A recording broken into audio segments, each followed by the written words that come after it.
I've taken a look at your proposal. It's much better than the ones you showed me before, but I'd still like to make some changes. Oh, come on, not again. Isn't this the 6th proposal I've shown you? What's your issue this time? It's a bit hard to put into words, but the design still doesn't look quite right to me. I have to say, that's a terribly vague and unconvincing explanation. Please enlighten me. What would feel more right to you? For starters, don't you think this roof is jutting out a bit too far from the top? It looks almost like the head of a fungus. This door, too. I don't think it needs to be nearly this large. If you could reduce it to around my height, you could use the leftover materials to construct a few more rooms. The roof and the door are the most fundamental parts of a building. If we were to change them, then what would be left of the design? Even if the soul of the building won't be lost, all traces of architectural style would be gone. Anyone with the slightest inkling of architectural knowledge would know to leave them alone. Oh, I understand the principles of what you are saying, of course, but the truth remains that I'm still a bit unhappy with the design as is. Is there anything else that you can do? Oh, actually, I just got an idea. Can we get rid of all the extraneous sections on the roof, so the whole design will just be one vertical structure, similar to that of a tree trunk? What? Don't architects often say that symmetry makes everything more balanced and pleasing to the eye? This way, the proportions will be completely balanced.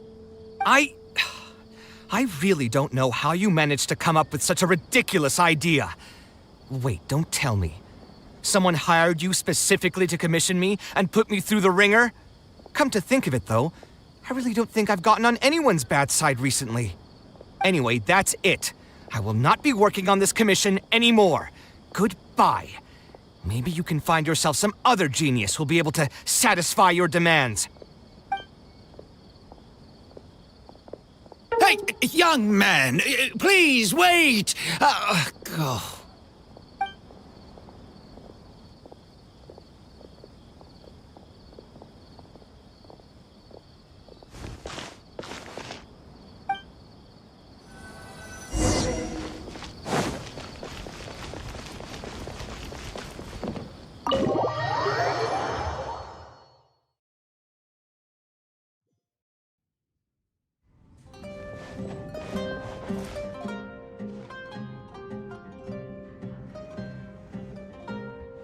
Taking this commission was truly the worst decision ever.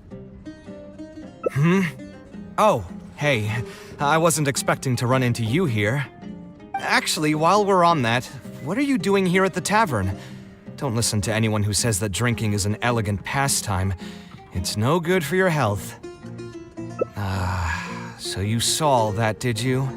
Ugh, I thought I was in the clear. I made sure to double-check that nobody I knew was around. Anyway, thanks for looking out for me. Honestly, it wasn't that big of a deal. I'm used to it by now. Stress is just an inescapable part of being a working adult. Boss, I'll have a glass of wine, same as last time. Do you want something too? I'll put it on my tab. Wine and a glass of juice coming right up. I know you're already keeping a secret from me, but if you could add this one to the list as well, I'd really appreciate it. Arguing with a client is not a good look for me. If word gets out, other potential clients might be afraid to work with me. That guy, though, what was he even going on about? All those ridiculous demands of his? He's just a blabbering fool trying to act like a know-it-all.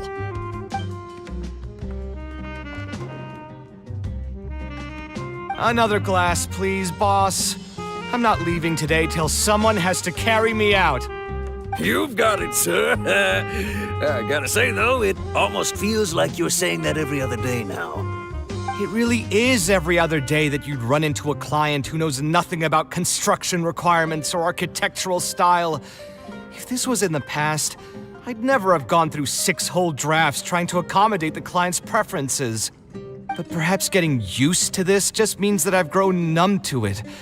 I've worked on so many projects since graduation, and none of them have been approved at the first pass. I would spend a lot of time altering my designs, and by the time the clients were finally satisfied, all my passion and enthusiasm would be gone. It feels like I'm straying further and further from my artistic vision with every change I have to make. I suppose, though, that just sticking to your guns and completely disregarding other people's feedback would also not be a good thing. All of this makes for a real paradox, one that particularly crops up in my work, too. In the end, what is the true meaning of art? Should I see it as a divine gift of inspiration from the gods, or an expression of the light of my own wisdom? Here's your drink. How are you already spouting nonsense after just one glass? Your tolerance is usually much better than that. Boss, what do you think is the meaning of art? The meaning of art? Really, my friend, who in Sumeru understands art better than you? Anyway, I don't know about art, but I do know that I'm interested in business, and some patrons are waiting to be served. So, you'll have to excuse me for now. Just holler if you need anything. What do you think, traveler?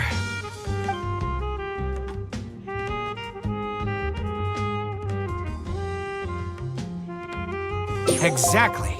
So our thoughts on the meaning of art are rather similar. In Sumeru, and especially Sumeru of the past, the arts are not a popular discussion topic. Trying to talk about the arts is basically the key to killing any conversation. It's too bad that I'm not in my best form today. Otherwise, we could have talked about this for a little longer.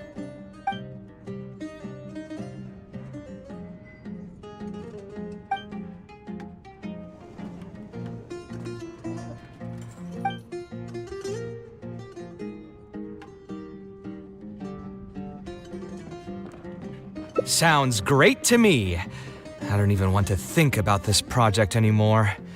But what should we do? It's probably not a good idea to just drink until I pass out here. Huh? Where did that come from? I mean, it's not like it's some kind of secret. You probably already know some bits and pieces of my past. My mother is also an architect. I've always adored her drawings, and when I was young, I used to sit next to her and watch her bring all kinds of buildings to life on paper. You could say my interest in architecture just naturally grew with time. Perhaps. In fact, I have also seen my mother argue with her clients, but she would always quickly find the motivation to return to her work. Unfortunately, I've barely had any contact with her since she remarried and moved abroad. Even if I wanted to ask her about her ability to stay positive after an argument, it would seem rude to barge into her life again over something as trivial as that. I did remember something else, though. When my mother left, she only carried some small personal luggage with her. She left most of the belongings in the house to me. At the time, she even told me that it would be great if I could learn a few lessons from her life experiences, so my life and career could go a little more smoothly. I hadn't quite come to grips with my emotions, and didn't really have it in me to go through any sentimental items, so I just packed anything with memories away in a box and haven't reopened it since. It's been a really long time. Now that so many years have passed, maybe I have finally developed the maturity I need to face those memories without losing my mind. Yeah, I should dig it out and take a look. Sorry, I've had too much to drink and wasn't thinking clearly. You're right. I should do these kinds of things with the support of a friend. Speaking of that, I can call you a friend now, right? Either way, thanks for reminding me that I can invite you to come along. Had I just gone back by myself, it would have looked like I'm deliberately trying to keep things from you. Ugh, thinking too hard about the words is giving me a headache, so I'll just give it to you straight. Thanks to your advice, I have decided to put my current projects on pause for now, and spend some time trying to rekindle the passion for my craft. If you want to stick around and see how this will turn out, you'll be sure to encounter some bits and pieces of my past. Do you think you'd find that too boring? All right, then let's head back together. I mean, you already know where I live. Who knew that the day would come when I too would have some friends over? Let me see. I should have tidied up the place before I left the house this morning. Alhaitham shouldn't be home now either. He's usually in the records room at this time of the day. Anyway, there's no more time for drinks. I'll go take care of the bill.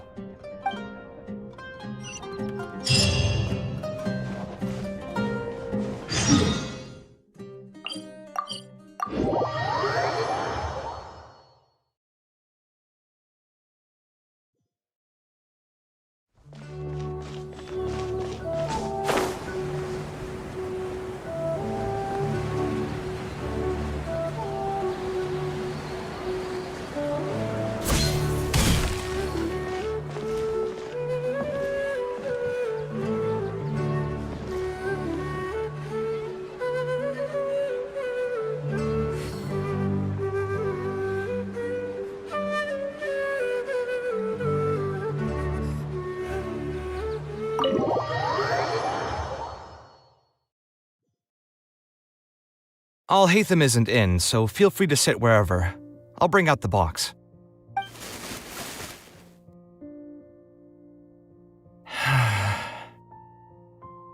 Oh, nothing. I just didn't realize how much time had passed. The box is pretty dusty, which means it's already been a while since I've moved into this place, and many years since my mother moved to Fontaine. I'm happy for her. I hope she'll be able to find happiness there. She raised me all by herself after my father passed away. It definitely wasn't easy for her. Anyway, enough about that. Let's see what I packed into this box. What are all these things? Oh, I remember now. This is a drawing I made in Port Ormos. Obviously, I wouldn't call it anything special now, but I was less than 5 years old when I made this drawing. That's more than 20 years ago. You could say it's pretty good for a child of that age. Now that I've said that out loud, I suppose I do have some level of artistic talent, right? Criticism and self-doubt have always been a part of the artistic process. Without criticism, there can be no improvement. It's normal for me to question my abilities from time to time. I admit that I may have spent a little too long questioning myself this time around, but as you know, the heart tends to dwell on whatever it pleases. Anyway, never mind. The more I talk about it, the less confident I feel. Let's see what else we have in the box. My building blocks! It's been years since I've last seen these. When I was a kid, I used to stack them super high, and could even stabilize the tower to keep it from tumbling over. Oh, and this blueprint. I made it by copying my mother's sketch, and the aspect ratio was horrendous. It's still technically the first blueprint I made myself, though. I was super proud of myself when I finished it, and put it in the same pile as my mother's sketches, hoping she'd notice and compliment me for my good work. Unfortunately, my mother didn't realize that I had put it there. When she had a meeting with a client the next day, she handed my blueprint to him by mistake. The client was completely confused by this new blueprint, but apparently he felt too tongue-tied to question such a famous architect. It was only a few days later that he finally gathered up the courage to pay my mother a visit. He asked, "The door in this blueprint is even taller than the roof. Is this supposed to be part of the design?" My mother took me with her to personally apologize to the client several times. She didn't scold me about it in private, though. Instead, she went over all the steps required to draw a good blueprint, and was very patient throughout the whole process. I still remember it like it was yesterday. Let's see, is there anything else left in this box? Huh. What was this again? Ah, this is my mother's notebook. She used to write and sketch in it all the time. When I was a child, I used to be super fascinated by this notebook, and always pestered my mother to let me read it. After asking her a few times, she told me that I could read it as long as I could guess the password. Huh. Wonder why she didn't take this notebook with her. Did she leave it to me on purpose? If only I could. I never managed to guess the password. Hey, it's not a matter of time, it's a matter of inspiration. That's what we need to guess the password. Who knows? Maybe this time something will click in my head, and the answer will just present itself. Let me think. What could it be? I could tell what you were thinking. Don't worry, I tried all the easy guesses a long time ago. I've tried my name, my father's name, my mother's name, my grandparents' names on both sides, and all of our birthdays. I've tried every name and number remotely related to my family. I've even tried stuff like love you Kaveh, take care, and yours truly. I've tried every cheesy phrase and well-wish in the book, but this lock has refused to budge. I wouldn't try that route again. I have a hunch that it won't be that simple. Also, if she really did use something like that, she'd never hear the end of it from the folks over at Haravatat if they ever found out. So we could find someone who was close to my mother and see if they might know anything? I see what you're saying, but who should we talk to for that? My mother was never really the one to be social. My father was the one with more friends, but all those connections were severed when he died. Let me think. Is there still someone at the academia who would know my mother? Ah, actually, there is someone. Professor Zaha Hadi. Huh, you've never really heard of her? She's a famous Kasharwar scholar and leading expert in formal garden design. My mother studied under her as a student many years ago. Professor Zaha Hadi published many works during her career, so I was able to learn a lot by studying her essays. If there's anyone who still remembers my mom, it'd be her. She's older now and is no longer teaching at the academia. But if I remember correctly, she spends most of her time around the Bimarstan area. Let's go take a look. We might run into her if we're lucky.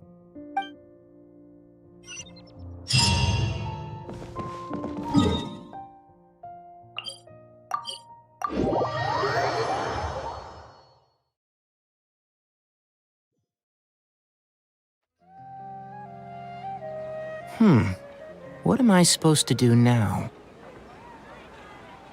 Forget it. I'll just head back. Tainari, what are you doing here? Oh, it's you. Good to finally see you again. I came into the city to buy some experiment reagents, hoping to bring them back with me to Gandharvaville. But as soon as I got here, I noticed someone banging on Cyrus's door. You've all heard of Cyrus, right? He's an ex-sage and Sino's adoptive father. I was thinking about going over to ask what's happening. That granny over there may appear old and frail, but her vocal cords certainly sound loud and healthy as ever. Granny? Yeah, she's just over there. You can go check out the situation yourselves in a moment. Kaveh, were you at the tavern? I had a quick drink or two. Can you still smell the alcohol? Drinking in broad daylight. Really? You want to pass out by the road and get run over by a sumpter beast like some mindless fungus, huh? And you, traveler? You didn't try to stop him?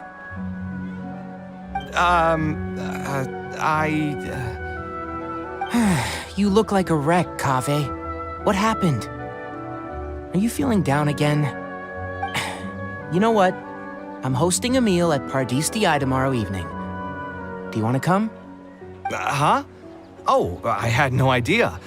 Let me think for a moment. I'll come if I can find some time. All right, then I'll plan on reserving 2 seats for you. I'll be heading back to Gandharvaville for now. I have a feeling that argument over there is going to continue for quite some time. It might be best if we don't get involved. granny who lives nearby. Let's go take a look.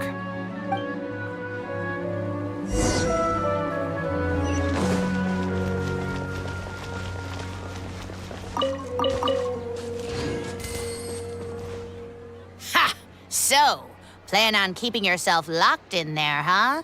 Fine by me. If you're not going to come out, then I'm not going to leave. My tomato was growing so well, it had all the potential to become the best tomato this year, and you cut it straight from the vine. I already told you I had nothing to do with it. Why would I take a tomato that's still weeks from ripening? You'd have to be awfully green as an investigator to think it was me. You see, the word green here could refer to both the color of the tomato and the fact that your skills could use some. Enough nonsense! Just come out and face me, you coward! You're out of your mind. If I've actually done something wrong, then get a mantra and pull me out by force, why don't ya? Oh, why you? Professor Zahahadi? And who are you? Oh, Kaveh. Fancy seeing you here. How long has it been? Come on, get over here and let the professor take a good look at you. Not bad, not bad. You've grown taller again. Professor, what's going on here? It's no big deal, really. A few of us old scholars got bored in our retirement and decided to put together a vegetable growing competition. At the end, whoever loses will have to go up on stage and do a performance for the winners. Which brings us to our current predicament. My tomato was sure to win until a certain someone decided they couldn't bear to lose. Hey, don't try to defame me in front of the kids. If we're airing out each other's dirty laundry now, then why don't we talk about you sneaking into Janat's garden the other night? Ahem! Lucky for you, seeing these youngsters come to pay their respects today has put me in a better mood. I'll let you off the hook, for now. Come on, let's go. We'll take our conversation elsewhere. He doesn't need to be a part of it. Yes, of course.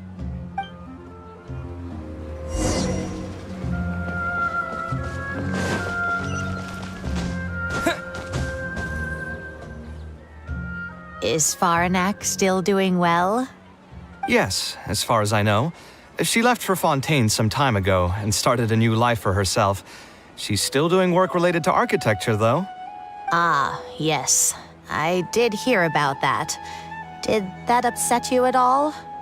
No, not at all. She's already sacrificed a lot raising me as a single mother.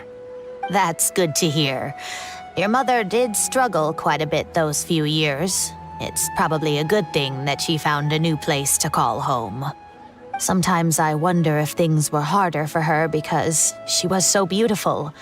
People were always drawn to her beauty first, only to realize she had a sensitive and vulnerable heart underneath. She was still quite young when she first joined my class as a student. Beautiful and radiant with her golden hair, yet quiet and single-minded. She seemed like a lass from some aristocratic house who was seeing the outside world for the first time. She had to make a lot of drastic changes in her life to raise you on her own. Even during her time in the academia, she was a thorough perfectionist. If she was unsatisfied with something she had made, she'd insist on redoing it, even if I was perfectly happy with it. She had many admirers, and they'd always fill up the first few rows of seats, hoping they could get closer to her sitting in the first row. If it were any of my other classes, you'd have found nobody sitting in the front. But every time I saw her, she was always in that same rigid pose. She'd have one hand on her forehead with the other clutching her pencil. Her eyebrows would be knitted in a frown as she concentrated on the blueprint in front of her. I'm sure she had many difficult moments in her life. How did she cope with the stress?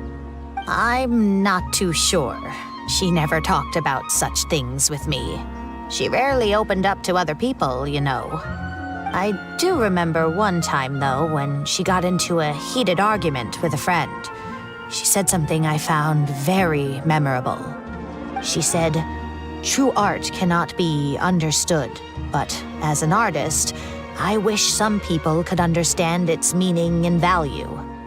If you ask me, that's probably the greatest source of pain for geniuses of their craft. It's extremely hard for them to find someone who can truly understand their ideas. So that's how it is. I wonder if the password could be... I tried both just now. Seems those aren't it either. What are you trying to do? My mother left her notebook to me, but it has a password and I haven't figured out what it is yet. I'm trying to learn more about her so I'd have a better chance at cracking the code. Thank you for all that you told us. It's the least I can do. Talking to youngsters like yourself makes me feel younger too. Honestly, looking at you now, I can see how much you resemble her. It's almost as if she's standing right in front of me again. Your personalities are quite alike, too. You're both stubborn and both a little awkward. Of course, I'm sure the similarities are mostly superficial. But so long as you continue to harbor those traits, you'll find a lot of difficulties in your work. I've taught a lot of students over my career, and in my experience, very few genius architects of Ksharawar ever found happiness for themselves. They would know exactly what they want to express and fight for it tooth and nail, which inevitably led to arguments with their clients. Some clients would choose to respect the architect's vision or just let the argument go because of the architect's reputation, but those are the rare ones. When Faranak first graduated, she was getting into arguments with her clients nearly every single day.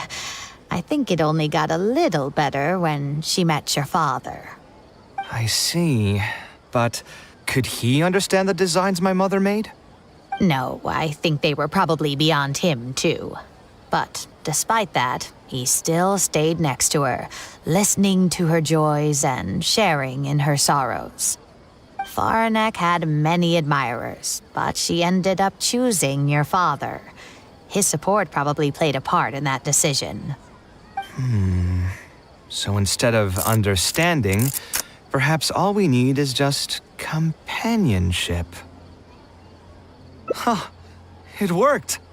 Oh, was that the right password? Yes! Then you should be on your way, child. Find a quiet place and see what she wanted to say to you. Being the awkward person that she is, I suppose there were many things that Faranek could never say out loud.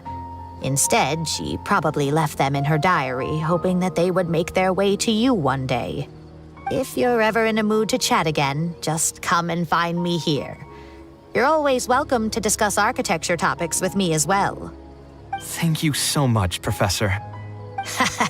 There's no need to be so formal. I'll let you kids go. It's time for me to take another stroll around the vegetable garden. I wonder what my mother could have written about. They all say Zaha Hadid's class is the toughest, but I think it's actually not too bad. On the other hand, though, structural mechanics is definitely a pain, no matter how you try to approach it.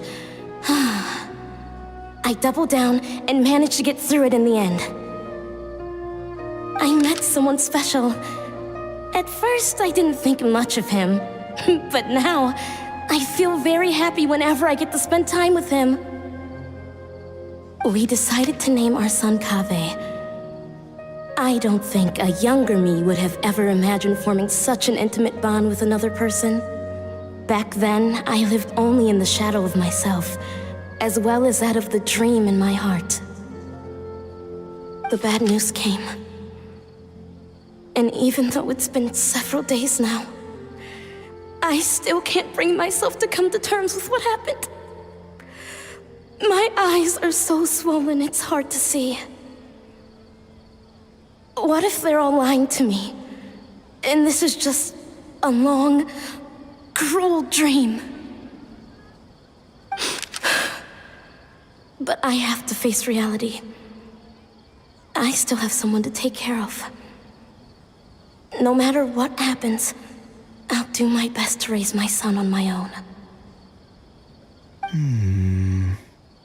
Huh? Is this a drawing? Seems like it was done by my mother.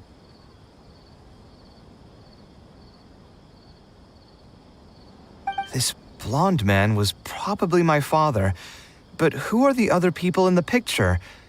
Huh? Why do a few of them look somewhat familiar? From the dates in the notebook, she probably drew this more than 30 years ago. I hadn't even been born yet.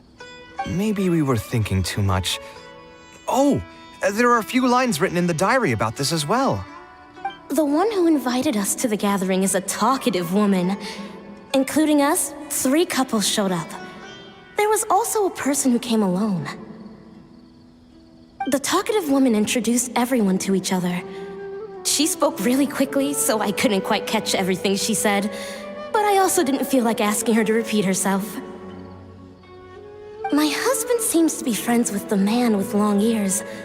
I couldn't really join their conversation, so I've resigned myself to sitting in a corner and drawing in my notebook. I don't think I'd be able to become friends with any of these people, especially that stiff-looking couple. That man is certainly very handsome, but he would constantly alternate between disjointed and serious ways of talking. His wife is a bit more bearable.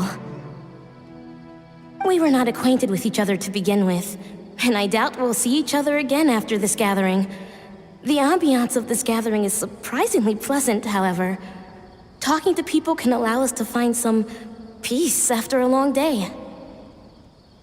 Maybe my son will also partake in these gatherings in the future. I hope he'll be able to make many friends. Who would have thought my mother used to attend that kind of thing? It seemed she was only good at talking about her own work and found it difficult to join into other conversations. As a result, she often kept to herself and would be off to the side, drawing. There's more written on the back. Oh, it seems like it was written to me. Kaveh. I was both overjoyed and distressed when I learned of your decision to continue your studies in Kasharwar.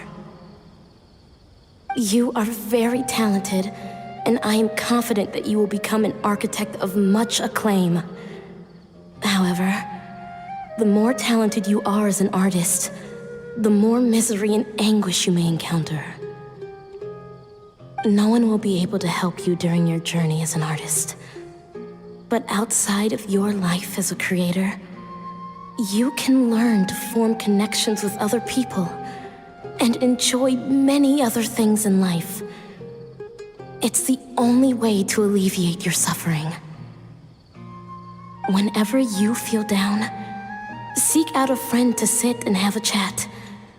You can accumulate joy and fulfillment by spending time with them.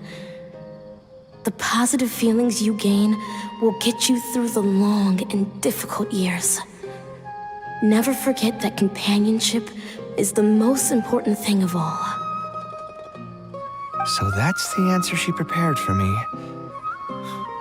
She really thought long and hard about me and my future. Well, now that I've read her words, do you think I should accept Tainari's invite and attend that dinner at Pardis Di? The thought definitely crossed my mind. Although it'd be nice to get together with friends and chat the night away, I don't want to bring down other people's moods because I'm sad. Besides, don't most people hate the feeling of seeing their friends troubled and being unable to help? And what's worse, nearly all of my problems can't be easily resolved with some encouraging words or gesture. And don't forget, I'm also older than all of them. As their senior, I should appear to be a bit more responsible. You're not wrong, but I keep feeling like I haven't really helped them much in return. Wait, do you mean it? You're not making fun of me, are you? I've gotten so used to sarcasm that I can't tell what's genuinely a compliment anymore. Wait, by fun, did you mean... You know what? I'm not going to overthink it. I'll see you tomorrow at Pardis Di.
Alhaitham also got my invite, right?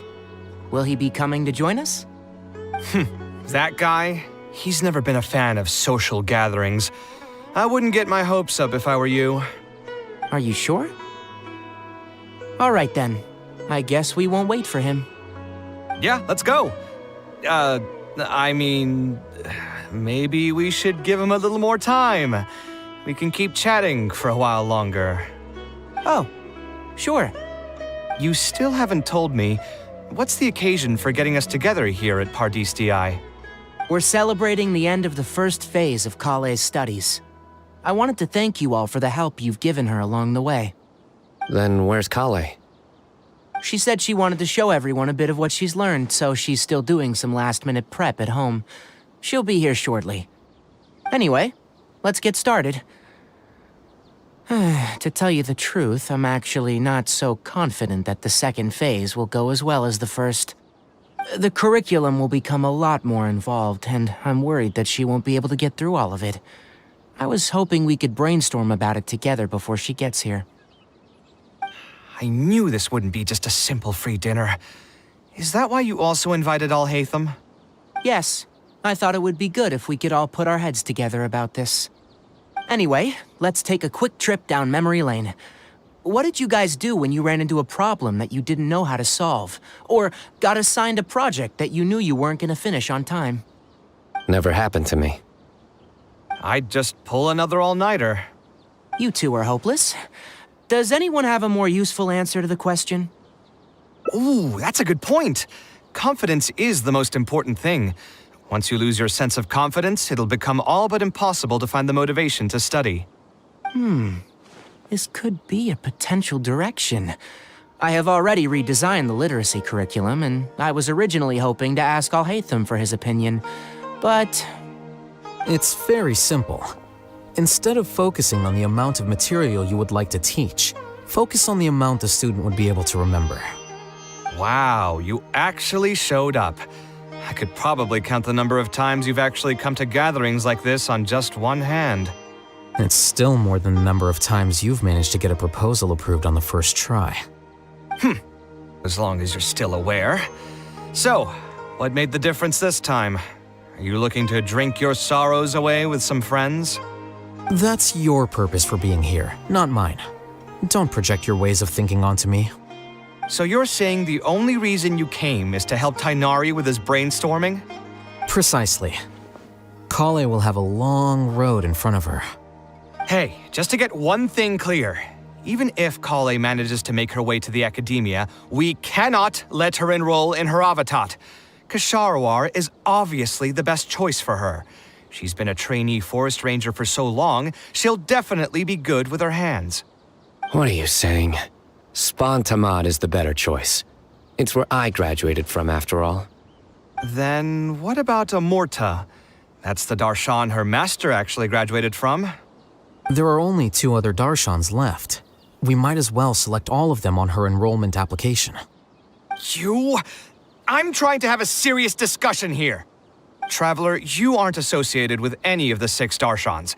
In your opinion, which Darshan would be the best choice for Kaveh? Well said. Agreed.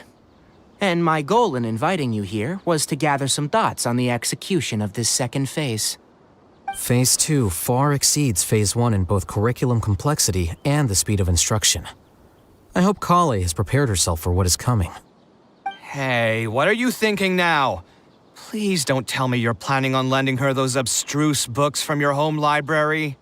Actually, I was thinking about lending her a professions guide. I'll make sure to write, "Don't become an architect" on the front page of that.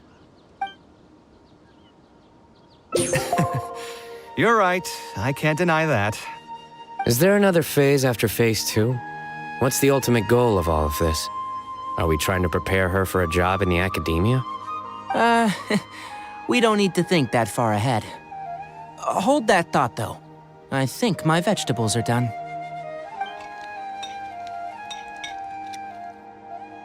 I'm telling you, that client had no idea what he was talking about. No matter what I did, he had something bad to say about it. Have you considered finding another client? They're all the same. I haven't had a good night's sleep for months now.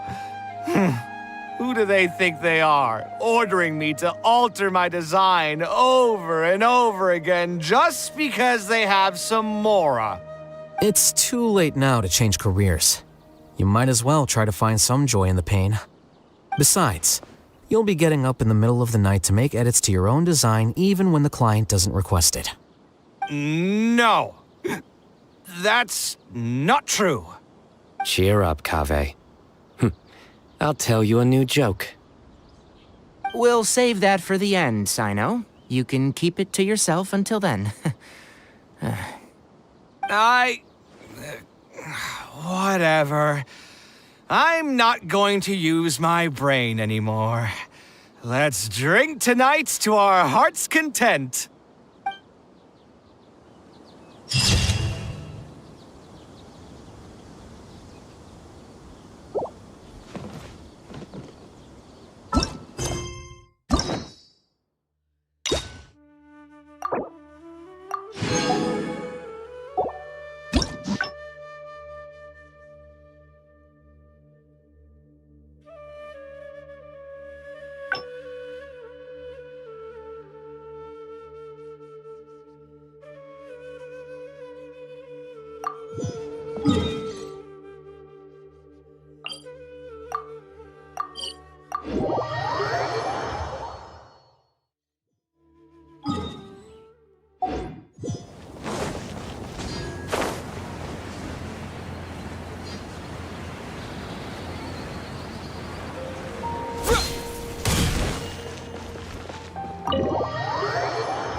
Alhaitham isn't in, so feel free to sit wherever.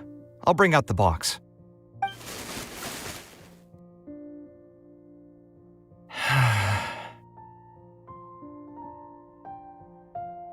Oh, nothing.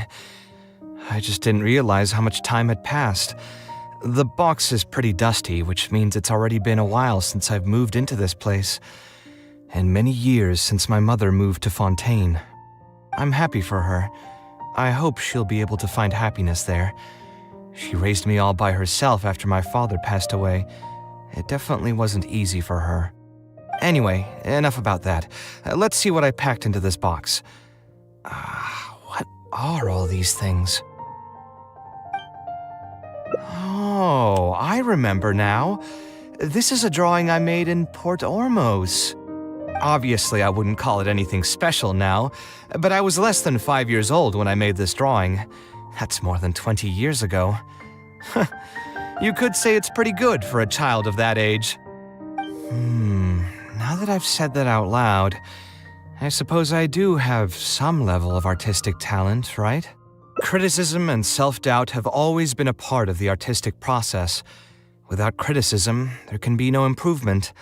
It's normal for me to question my abilities from time to time. I admit that I may have spent a little too long questioning myself this time around, but as you know, the heart tends to dwell on whatever it pleases. Anyway, never mind. The more I talk about it, the less confident I feel. Let's see what else we have in the box. Ah, my building blocks! It's been years since I've last seen these. When I was a kid, I used to stack them super high, and could even stabilize the tower to keep it from tumbling over. Oh, and this blueprint. I made it by copying my mother's sketch, and the aspect ratio was horrendous. It's still technically the first blueprint I made myself, though.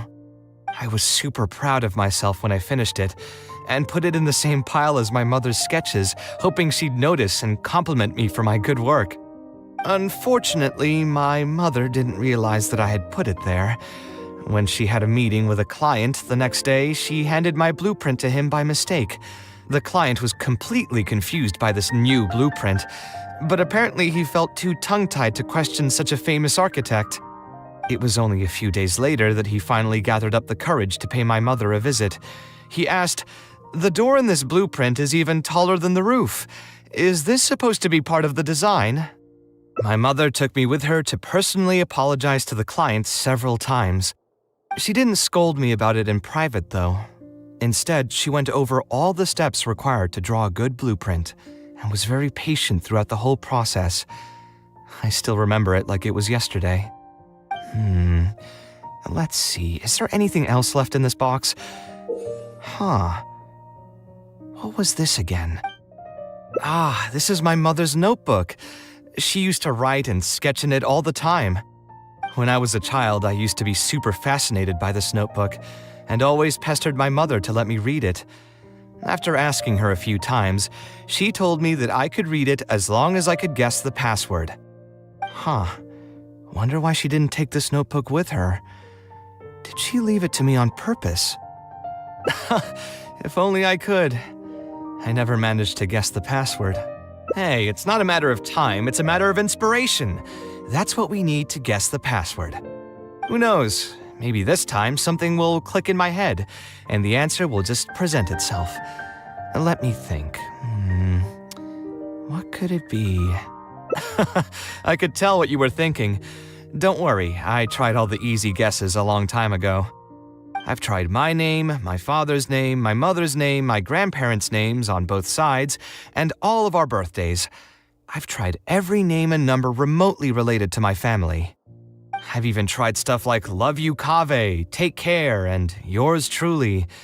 I've tried every cheesy phrase and well-wish in the book, but this lock has refused to budge. I wouldn't try that route again. I have a hunch that it won't be that simple.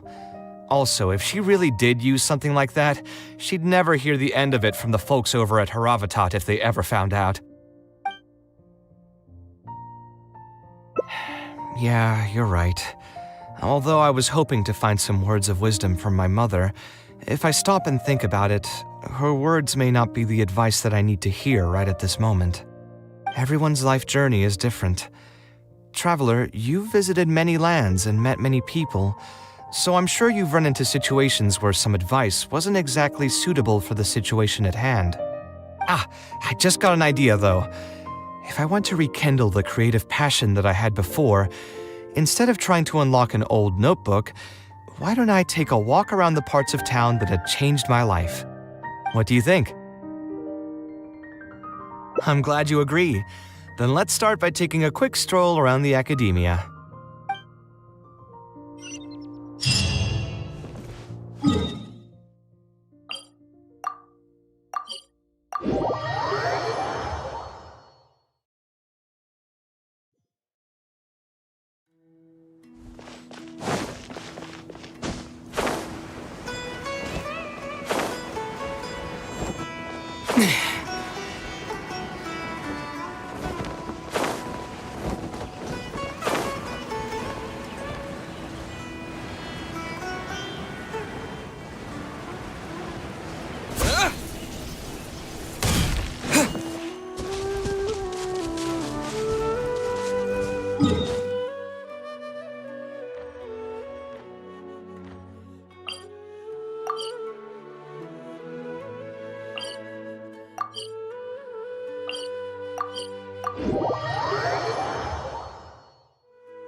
Of all the places in the academia, I remember this one most.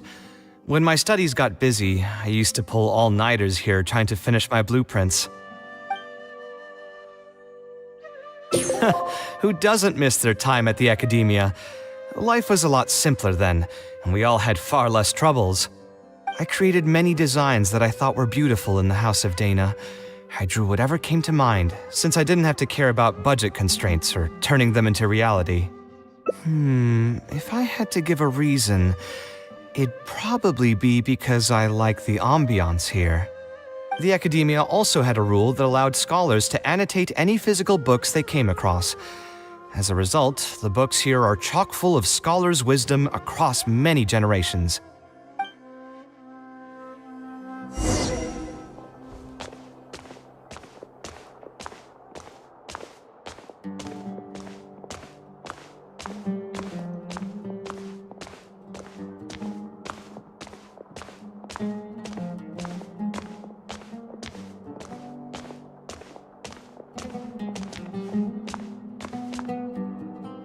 Oh, here, this is a great example. This book, History of Ancient Sumeru Architecture, contains some analysis that I did many years ago. Huh? Why is Alhatham's handwriting also in here?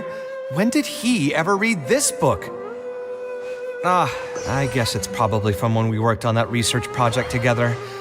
Anyway, he probably never cared to tell you this, but the House of Dana is where Alhatham and I first met. I came here to do my homework, and saw him sitting by himself next to that row of bookshelves. A group of Haravatat scholars were chatting near him, but he looked as if he was too lazy to join them. There was a pretty stark difference between him and all the rest of them. It was my fault for feeling bad for him. I thought he must have gotten into some kind of trouble and went over to ask if he needed anything, not realizing that... Not realizing that you were in fact the one in a whole heap of trouble? Alhatham? Why are you here?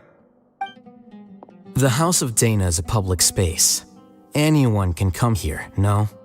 But shouldn't you be at the records room at this hour? You're not here to watch me make a fool of myself, are you? You think I would derive amusement from watching you fall into depression over your life's various troubles? If that's the case, then I suppose I must have been entertaining myself for years. I came here to pick up a few files. If your voice hadn't managed to get through my soundproof earpieces, I probably wouldn't have noticed you. All right, I admit I was probably overreacting just now. Probably not when he's right here with us. As his senior, I shouldn't try to tarnish his reputation. There was nothing embarrassing or shameful about it. When I was still a student at the academia, I once collaborated with Kaveh on a research project. A collaboration is usually beneficial for all parties, but due to issues with our personalities, we ended up going our separate ways before completing the project. We had a number of differences, and they remain unresolved even today. But there's no point going into that right now. The more important question is, why are you at the House of Dana? As a senior scholar, isn't it my responsibility to offer my friend a quick tour and explanation of the academia's architecture? I see. Then let me guess. Your next stop will be the pavilions around Razan Garden? Our famed architect sure loves showing off that corner to all his friends. Oh, and Kaveh, a lot of the books you annotated have been moved to the innermost section of that bookshelf over there. You'll have to dig them out yourself if you need to find them. Huh?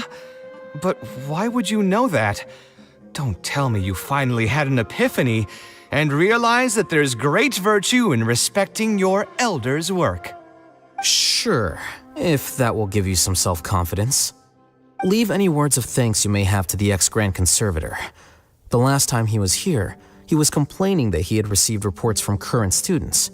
The main grievance being that the annotations are too long and difficult to read. As a result, the books you annotated have been moved to the back shelves. What? But all of my annotations were extremely important. Instead of reporting me, they should have been thanking me for my service. The notes that I took, they couldn't have asked for a better analysis of those books. Okay, just you wait. I'm going to fix this right now. I'll dig all the books out and return them to the proper shelves. Oh, we'll wait. Anyway, you were about to say he's feeling a bit down? Put through the ringer. What an interesting phrase. I assume he used those exact words himself. He probably did suffer quite a bit, that's true. He always spends a lot of time editing his proposals, with the goal of satisfying as many of the client's preferences as possible. But the satisfaction of one client will not translate to general satisfaction with his work. Many problems in life can only be solved by a fundamental change of attitude. As the leading genius of Ksharawar, Kaveh should have both the right and the confidence to reject any unreasonable demands. There are plenty of architects in Sumeru who are inferior to him in skill, yet far more irascible in temperament. What's more, there are plenty of people who look up to such individuals as paragons of staying true to one's principles. Clearly, his predicament is inevitable, since he holds other people's feelings as more important than his own. Of course, each person is different, and we should respect the paths that they have chosen for themselves. Admonitions will serve no purpose. People tend to succumb to familiar pitfalls, and this is especially true for those who believe it's their duty to carry more burdens on their shoulders.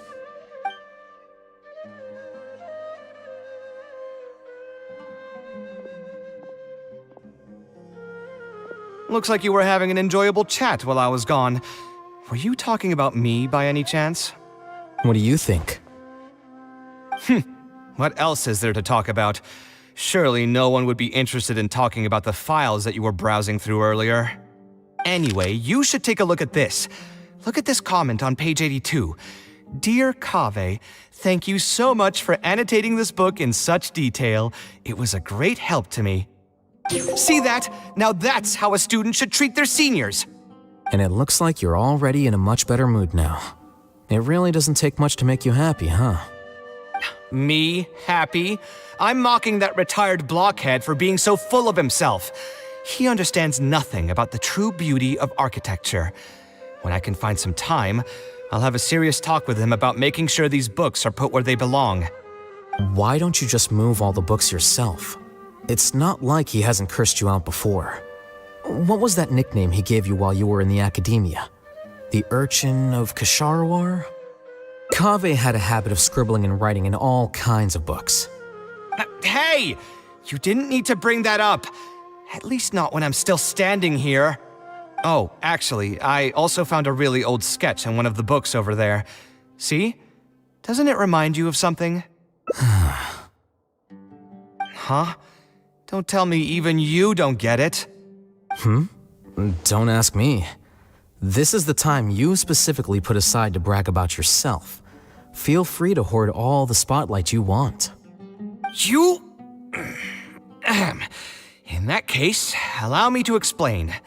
Although this sketch is a little abstract, you can plainly see from the road plans that this was an original concept for the expansion of Port Ormos. We can also plainly see that the designer was a huge fan of this project. It's the project he loves to talk about the most, second to the Palace of Alcazarzaray. If I don't keep bringing up the neat projects that I've done, how would anyone know that I was the one who did them in the first place? There shouldn't be any complaints about Port Ormos. If I remember correctly, the construction process was very smooth, everything was made ready ahead of time, and there were very few safety concerns. There are indeed no records of any complaints about this project. A most impressive achievement. See? What did I tell you? Come on, let's take a stroll through Port Ormos next. I'll tell you all about the designs I made for the place. No need. It's almost time to clock out for the day, and I don't intend on bringing any unfinished work home. Suit yourself. It's not like you know how to appreciate artistry anyway. Let's go, traveler. I'll take you to Port Ormos.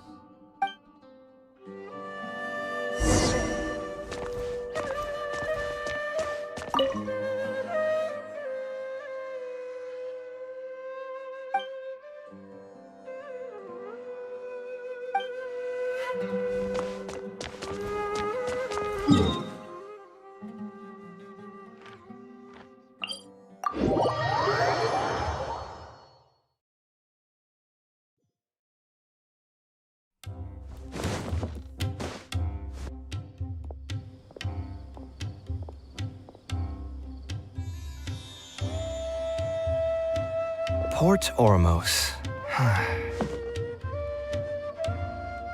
No, I didn't design any one specific building. Most of my work here concerned structural renovation. Port Ormos had already existed since I was still a young child. It wasn't as large as it is now, though. It only came to its current size after a sizable expansion. I was part of that project. The arch bridge over there, for example, that was one of my designs. When I was first tasked with the project, I decided to reference the growth patterns of nearby trees to split Port Ormos into 2 levels. My goal was to improve the overall utilization of space. We ran into a lot of issues during construction, but thankfully, we were still able to achieve the original vision. Residents can now behold all the ships entering and leaving the harbor from the vantage point of the bridge, while visitors can recognize the site of Port Ormos from a long ways away. I was still young and new to the trade back then. I could hardly believe that an idea in my head could become reality and remain in the world for many years to come. The true cornerstone of the creative process. The point about the design that will be ultimately used to judge its true worth. It was the first time that it became crystal clear in my mind. Once built, a building will continue to stand. Countless people will see it, and countless more will step inside it. Its final worth, whether it's good or bad, will be assessed by the countless generations of people that interact with the building during their lives.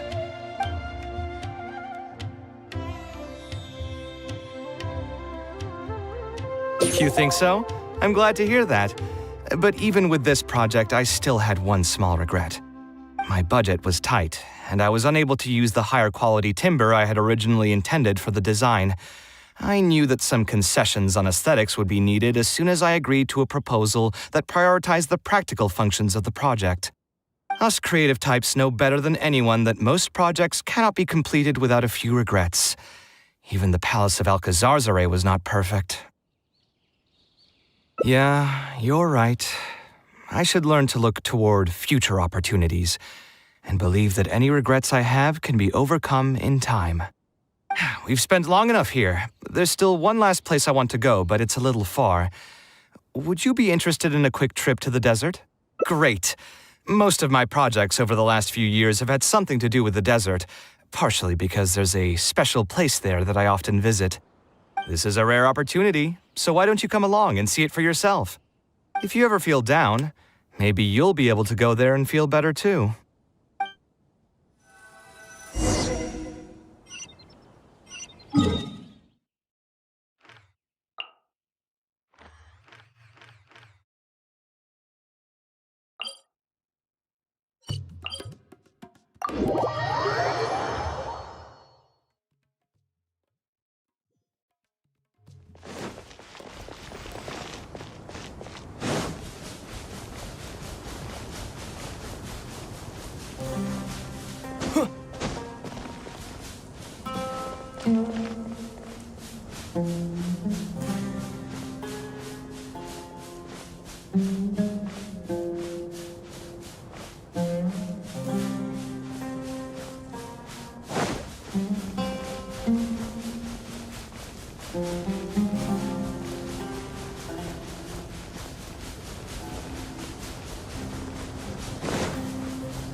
would have thought that so many primal constructs could have congregated here while I was gone? We won't be able to sit and talk peacefully with these guys around. Let's clear the area.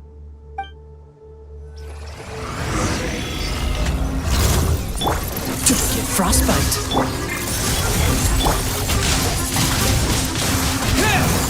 Seems like an emergency.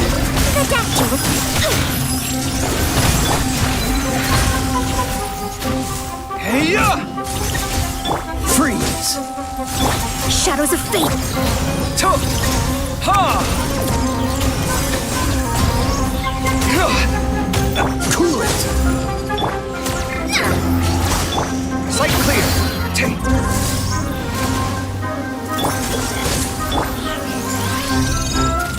Chip, come at me! Dodge this! Let me scry! Fate is upon you! Freeze! Mind the side effect. This moment will be frozen! Watch and learn! Sight clear!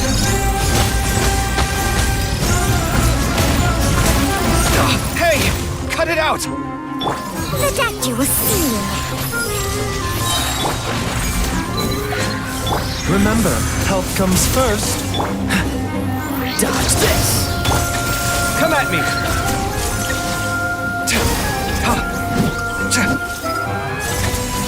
Scanning! Cool it! Delve into desert!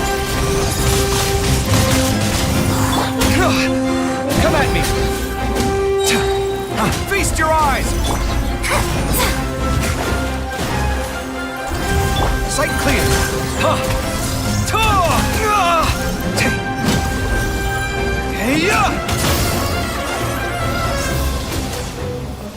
Come at me!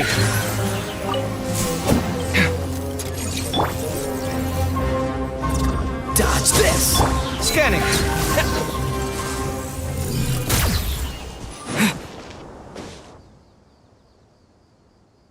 Isn't this place great? I often come here to clear my mind when I'm dealing with a difficult situation. You know what I mean. Everyone finds themselves in frustrating situations once in a while. Just take me as an example. My family life got shaken up quite a bit when I was young. I struggled in school, and I got into a huge pile of debt building the Palace of Alcazarzaray. Although Alhaitham thinks that it's because of my personality that I continue to live in the shadow of the past, I think it's also just a part of life. Plus, if I look back, I've honestly had my fair share of good luck as well. You could probably say I've followed in the path of my mother. Like her, I've gained a name for myself as an architect, built something that's seen as my magnum opus, and found many projects that others have entrusted to me to finish. Life is too boring when you live with no enthusiasm and passion. Only those who believe in the inherent meaning of it can capture the small nuances of everyday life and turn them into inspiration for beautiful designs. Of course, I will concede that loving something also means taking it to heart. So to an extent, caring is also a source of pain. If I didn't love my work, I wouldn't be so torn up about it all the time. But still, isn't this place beautiful? Despite the erosion from the winds and changing seasons, you can still perceive its past beauty and glory. With different landforms come different architectural styles. The desert's history has left it with few records regarding its buildings, so I often visit the desert to investigate things in person. The sight here has moved me ever since the first time I laid my eyes on it. I told myself that one day, I would also be able to create buildings that move others. My pain will one day fade into nothing just as I reach the end of my life. But buildings are different. They are far more valuable than most materialistic things, and far more durable than human flesh. As long as there remain souls in the world who can decipher the meaning behind them, they will also have acknowledged me across the vast stream of time. If you were to ask me what art is, that would be my answer. You think so? But I feel I've always been like this. Remember that question I brought up before? The one about whether I should see art as a divine gift of inspiration from the gods, or as a product of my own existential struggle? I still haven't found an answer to that yet. But if art wasn't inherently paradoxical and enigmatic, then people probably wouldn't be drawn to it. Those who pursue art will be unable to avoid the pain that it naturally brings. Will often be floating on cloud 9 one second and sinking in a mire the next. I'll try gathering my thoughts again once I've found a way to define art in the first place. In any case, thank you so much for listening to everything I had to say.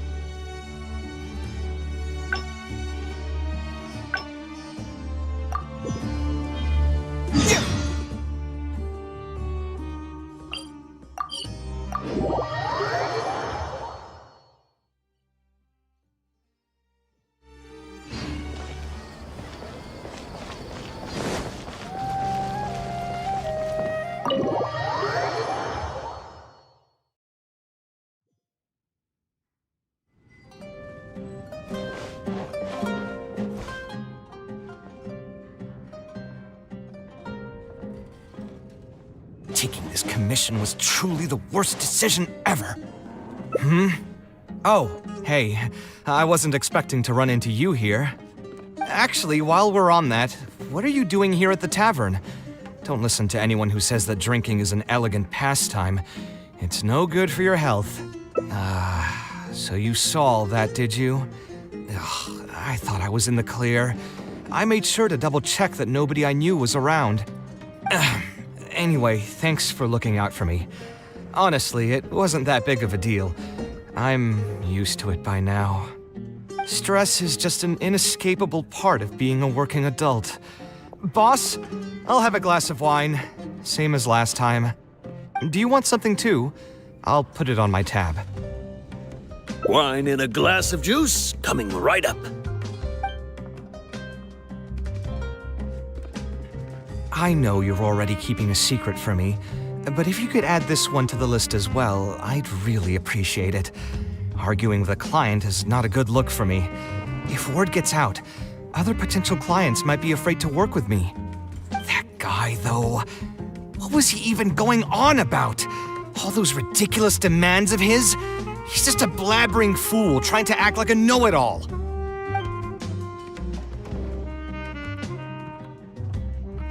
Another glass, please, boss. I'm not leaving today till someone has to carry me out. You've got it, sir. I gotta say, though, it almost feels like you're saying that every other day now. It really is every other day that you'd run into a client who knows nothing about construction requirements or architectural style. If this was in the past, I'd never have gone through 6 whole drafts trying to accommodate the client's preferences. But perhaps getting used to this just means that I've grown numb to it. I've worked on so many projects since graduation, and none of them have been approved at the first pass. I would spend a lot of time altering my designs, and by the time the clients were finally satisfied, all my passion and enthusiasm would be gone.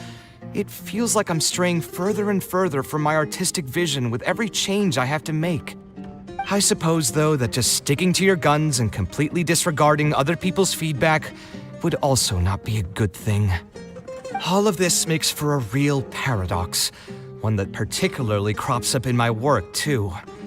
In the end, what is the true meaning of art? Should I see it as a divine gift of inspiration from the gods, or an expression of the light of my own wisdom? Here's your drink. How are you already spouting nonsense after just one glass? Your tolerance is usually much better than that. Boss, what do you think is the meaning of art? The meaning of art? Really, my friend, who in Sumeru understands art better than you? Anyway, I don't know about art, but I do know that I'm interested in business, and some patrons are waiting to be served. So, you'll have to excuse me for now. Just holler if you need anything. What do you think, traveler? Exactly. So our thoughts on the meaning of art are rather similar. In Sumeru, and especially Sumeru of the past, the arts are not a popular discussion topic. Trying to talk about the arts is basically the key to killing any conversation. It's too bad that I'm not in my best form today. Otherwise, we could have talked about this for a little longer.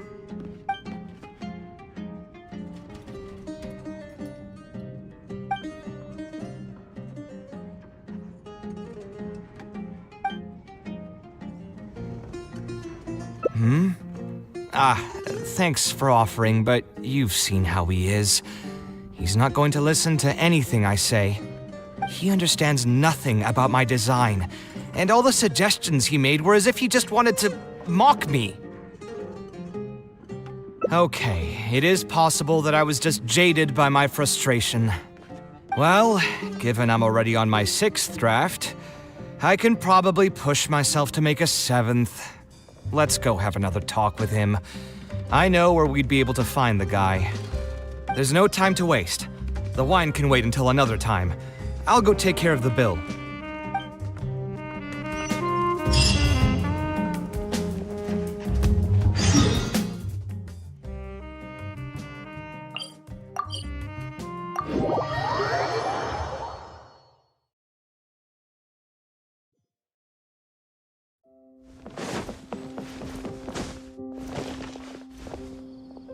Kaveh, what are you doing here?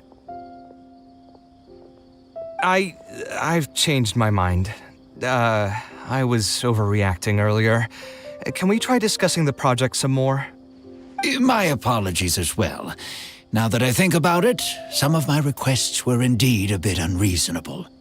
If I choose you to create the design for my project, I should have a bit more faith in your vision. Thank you for understanding. Mutual trust is the basis for good communication. Now that we've got that out of the way, I think we can have a more productive conversation. To be perfectly honest, your commission request has been the most peculiar one I've ever received. Even now, I still know nothing about the building's intended purpose. All I know is that you want to build something in the desert for public use. I am aware that overly specific requests will restrain the architect's artistic freedom. However, knowing nothing about the intended purpose of the building also means I have no idea if I'm on the right track. I've produced several draft proposals for you to choose from, and you've rejected every single one. If we don't get on the same page, it could be a decade before we can finally break ground on this project. Yes, I've given this some thought already. I think we can go with the general direction of the latest proposal that you just showed me. It's just... Just what? Putting the building design aside, can we get some less expensive materials for the floor tiles? Yeah, I know someone in the business, and the red bricks he sells can go for pretty cheap. The timber here as well. We should be able to find some substitutes. Please give me a moment. My head's starting to hurt again. Just please hold on for a second. So, let me get this straight. You want to reduce the cost of the project, right? But if we implement your suggestions, then I'm afraid we have to scrap the entire design. Architectural design cannot be neatly split into discrete parts. Any change to one part of the design will affect the quality of the whole thing.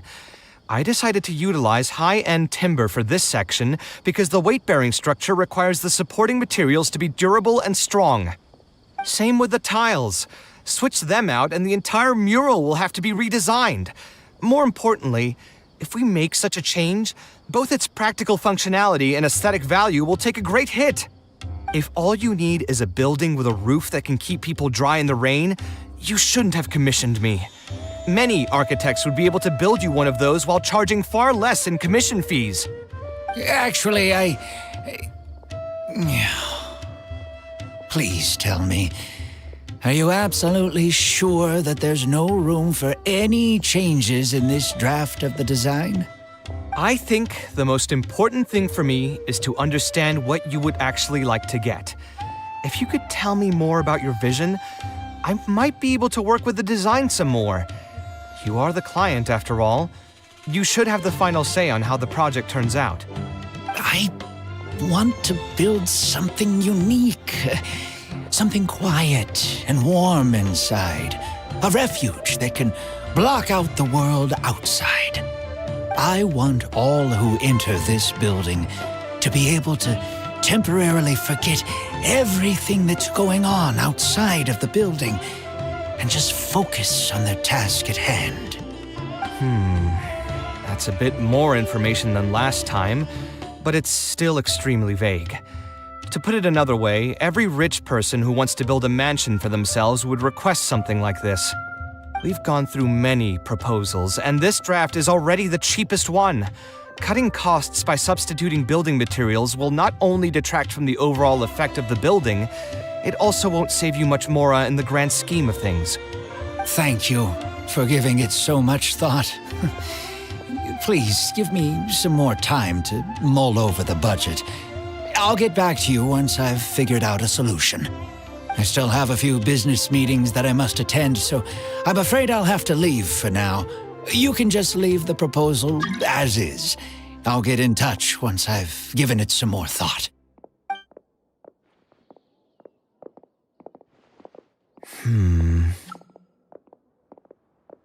I also have a similar feeling. Is that really okay? I mean, what he does now is none of our business. He does seem really suspicious, though. He dresses like a rich person, but when you talk to him, he hardly sounds the part. That's actually pretty common. Not all rich people are spendthrifts. Many are just, as if not more, stingy than him.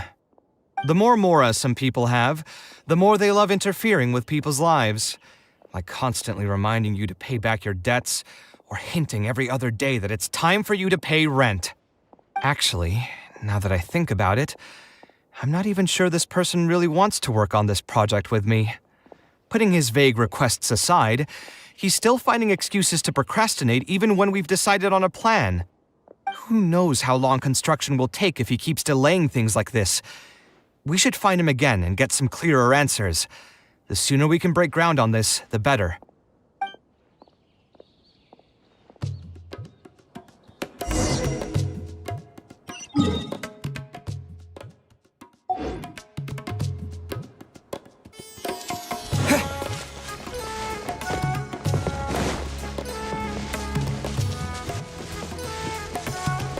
Huh? Where did he go? I could have sworn he went this way. Let's keep looking.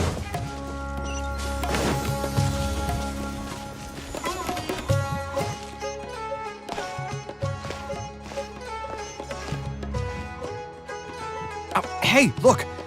Isn't that Badawi? It sure looks like him, but he's dressed completely different now. What is he up to? Didn't I tell you before? I'm not looking for more workers. Plus, aren't you a bit old for physical labor? If something happens to you, I won't be able to pay for it. Oh, you won't have to worry about that. I grew up as an Aramite mercenary and worked in the desert my entire life. My body's still in great shape. I don't have many talents, but I still have my muscle. If you need someone to unload goods or drive away sumpter beasts, I'm your man. You used to be an Aramite mercenary? I know there are a lot of bad apples in our ranks, but most are just trying to make a living. We're not that greedy by nature, and we'll do our best when given a job. Let me think. I'm sorry, but I still can't take you in. I don't have any open positions right now, and don't have the mora for anything more. How about this? Why don't you try your luck somewhere else? Okay. He used to be a member of the Aramites? Huh. From the way he was dressed, I would have thought he was a merchant from the rainforest. Let's ask him about it.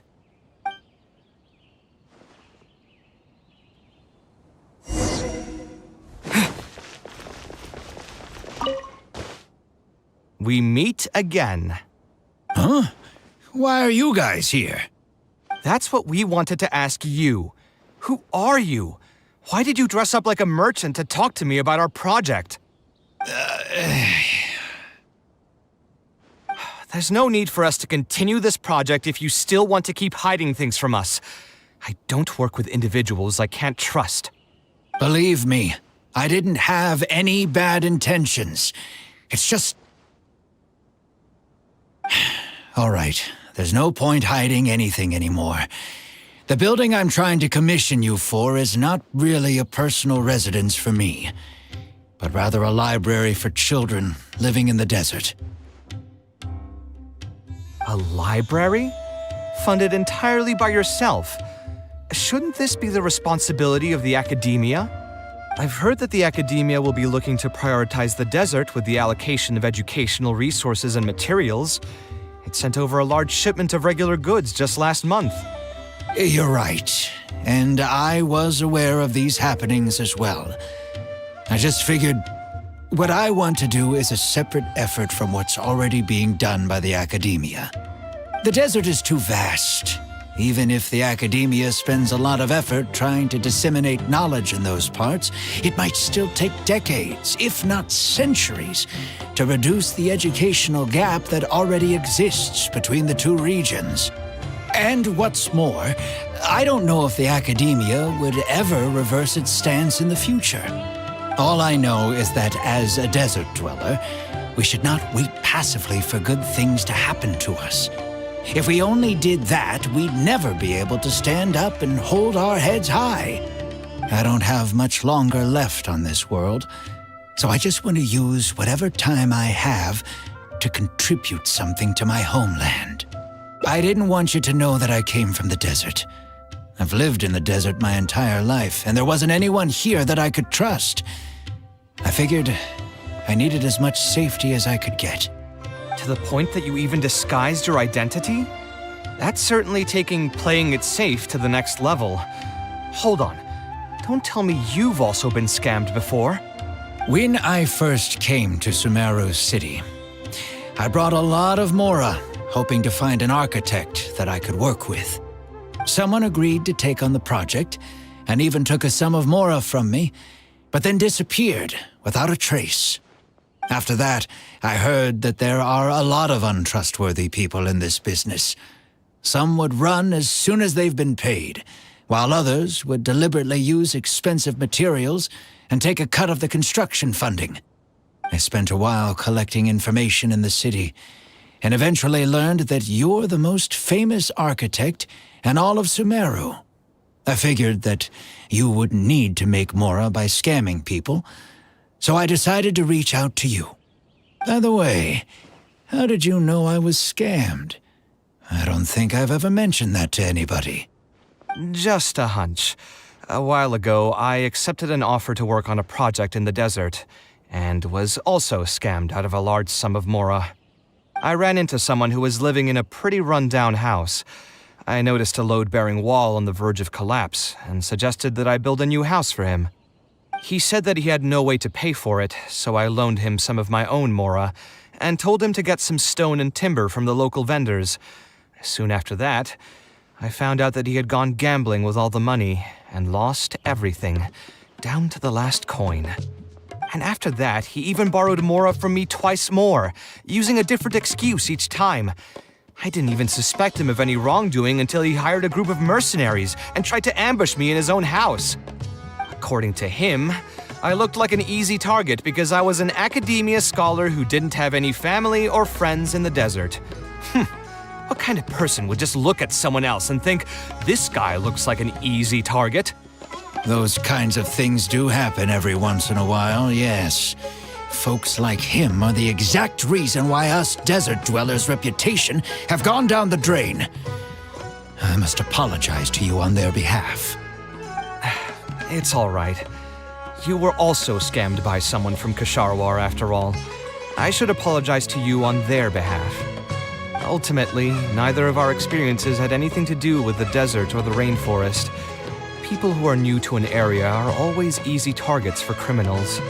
Yeah, you'll find both good and bad people everywhere. I can't understand the logic of those who like to take advantage of others, but I have to accept their existence as a fact of life. Anyway, I digress. Let's return to the topic at hand. Did you keep rejecting my designs because you thought I was deliberately using expensive materials to take a cut as a middleman? That's what I was afraid of initially, yes. I eventually understood that you weren't out to cheat me. But unfortunately, I still don't have nearly enough mora to pay for the design you proposed. I've done the math and know that we should be able to make it if we cut some corners. However, after our conversations, I can see that you're passionate about your design, and I'm quite fond of the proposal as well. So, I decided to try and see if I can afford your proposal as is. I've been looking for work every day, and in another month, I should be able to cobble together enough mora to meet the budget. By cobble together, you mean you're going to spend your entire life savings on this project? But then, what will you do if something unexpected comes up, and you find yourself stuck with no emergency fund? To be honest, I haven't really thought about that. I mean, when you've lived to be my age and something happens, you can't really call it unexpected anymore. All I want is to build this library before I leave this world, so that the children of the future would have some books to read, and the desert dwellers would be able to learn their letters and pick up some practical knowledge. A while ago, I heard that the academia had decided to recruit a number of exceptional children from the desert. Of course, this is welcomed news. But as someone who spent their entire life in the desert, I still have a few concerns. I know the desert life and can predict what the problems will be. Many children from the desert have had neither the interest nor the proper environment to learn. So even if the academia would take them in, once they enter the halls, they might find themselves surrounded by other children who look and act very differently from them. And as a result, they might become socially isolated. Yes, I can imagine that. My father passed away at an early age. Even though I had a good number of friends during my years at the academia, for some time, I still sensed many critical looks in my direction. I'm sure a child coming all the way from the desert will have an even harder time. But let's bring this back to the building itself. I think you said that you want this building to be quiet and warm, with its doors serving as a solid barrier to block out the sound and fury outside, and allow one to focus on the book in their hands. Building it according to the current plan will be quite costly. Even if I don't charge you any commission fees, I don't think we'd be able to keep it under your budget. Any ideas on what we can do?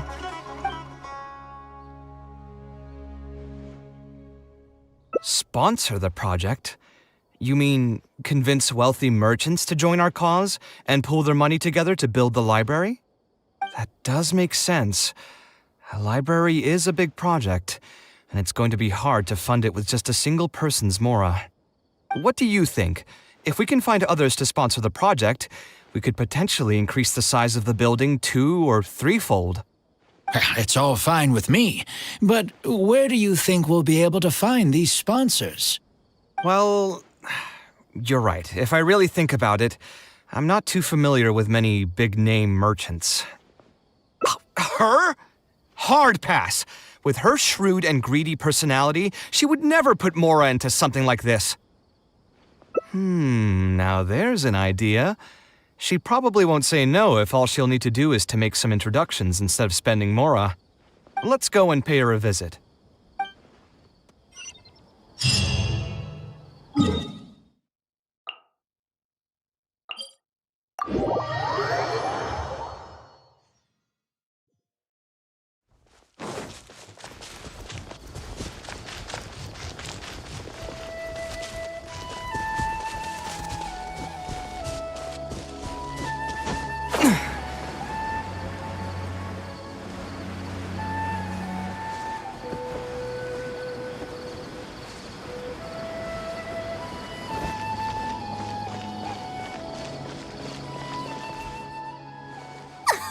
Oh, now here are some unexpected guests. What brings you to the Palace of Alcazar's-Ray? When I saw Kaveh, I almost thought it must be that time of month again. Sadly for me, I must wait a few more days before I can collect my shiny Mora. Hey, can't you think of something else for a change? You are literally living in an objet d'art, and yet your mind is still fixated on nothing but Mora? What is the point of wealth, anyway? Is your happiness entirely dependent on your hoard of cold, emotionless Mora? That's exactly right. Mora is extremely valuable, you see. If you don't keep your mind on it, your Mora may just find its way to somebody else's pockets. If you ask me, this place is still way too empty. Just give me some time and I'll fill it to the brim with lots and lots of Mora. You're hopeless.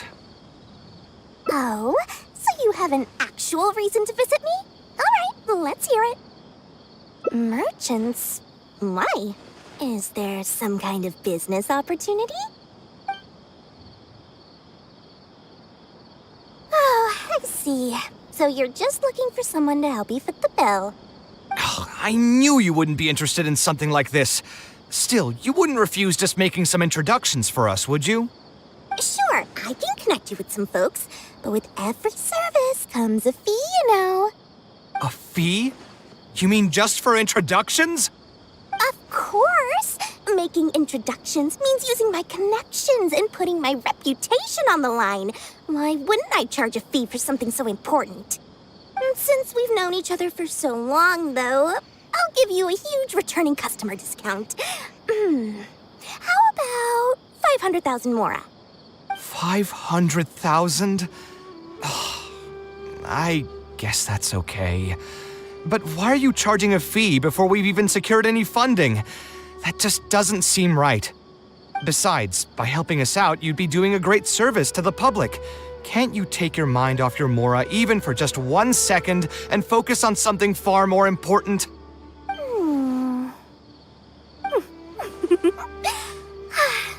Very well. Since you're so passionate about this project, I'll help you out and waive the introduction fees. 3 of my business partners came by earlier today to discuss some things with me, and they still haven't left yet. I'll arrange a meeting for you, and just so we're clear, it'll be up to you to present your project and discuss any deals. Thank you so much. You can wait here. I'll bring them over to you. Let me think. Where did I put the Dory gave us a brief introduction about the two of you. You are Kaveh, the renowned architect, and you are the traveler. Practically all of Teyvat has heard of you by now. To be frank, I don't feel like there's an obvious business opportunity here, but since Dory took the time to introduce you, we can spend some time to have a conversation. So, let's hear your idea. All right, here's the situation. I've been commissioned to build a library in the desert, with the intended goal of allowing the desert dwellers to have more access to reading materials. So it's a public welfare project? Correct. Then the commission fees will likely be very low. You should be careful. I'm not too concerned about how much I'll get for the commission fees, actually. I'm fine with doing it for free. I just want to get this project rolling as soon as possible. We're just a little short on funding. So what? You can't possibly expect that we just cover the shortfall for you. Besides, what does a library in the desert have to do with us? If you want to build it yourself with your own Mora. Seems simple enough to me. Hey, there's no need to be so harsh. They are Dory's associates after all. Here, can you tell us a bit more about what we can gain from sponsoring this project? So we'd mostly be doing it for reputation and exposure? There is some value to that. It could make doing business in the desert a bit easier. Well, just speaking for myself, I've got nothing in the desert. I also have a concern. It feels like there's not much to profit from in the short term. But in the long term, the reputation gain also doesn't sound like it'd offset the cost of the sponsorship. Then how about this? What if, instead of building a single library, we commit to an entire complex of buildings dedicated to culture and education? Wouldn't that just cost more? Yes, but in that case... Mr. Kaveh, please tell us what you have in mind. I'll just give an example. If we were to build a library and a school near Aru Village, then the desert dwellers would gradually begin to migrate towards the area. A whole suite of buildings will be able to host more traffic, and thus drive the economic development of the entire area. In turn, that would lead to direct business opportunities. I've been to the desert several times. Although there are still many lingering tensions between the two regions, the amount of interaction has been steadily increasing, and in the long term, the desert will only become more and more important to Sumeru. You do have a point. Education in the desert is indeed an industry that has not been tapped into. If we can be the first to place stakes in the area. And you just believe anything he tells you? Even the greenest amateurs know that urban planning will affect population flow. If you don't believe me, you can ask anyone on the street to confirm it to you. You...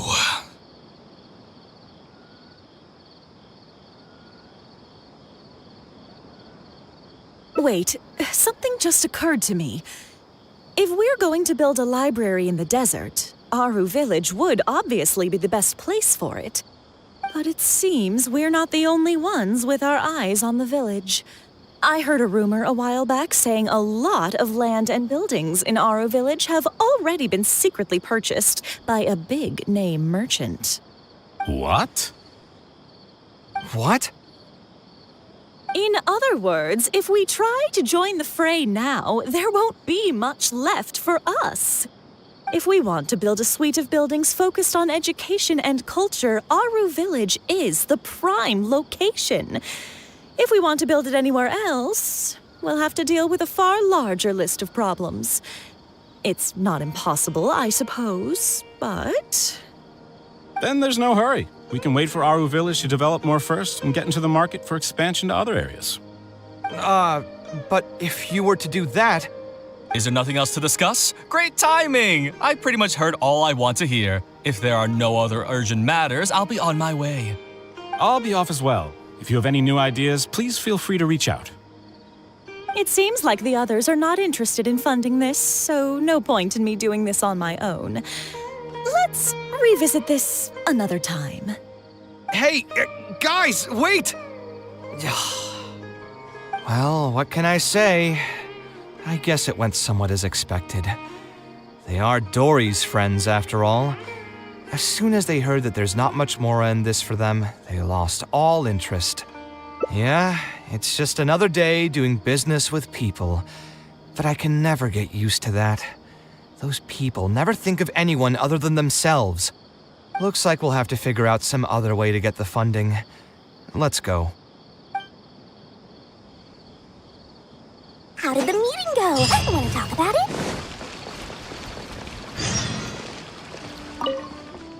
Oh, where did all that passion go from earlier, I take it you weren't able to find a sponsor for your project? Please don't tell me that you're here to mock us. What kind of person do you take me for? Would the kind and generous Lord Sangama Bay really do such a thing? I will say, though, I more or less expected this outcome even before I introduced them to you. You can try to talk up the project all you want, but the facts will remain the same. This project is high investment with slow returns. No sane person would put their money into this.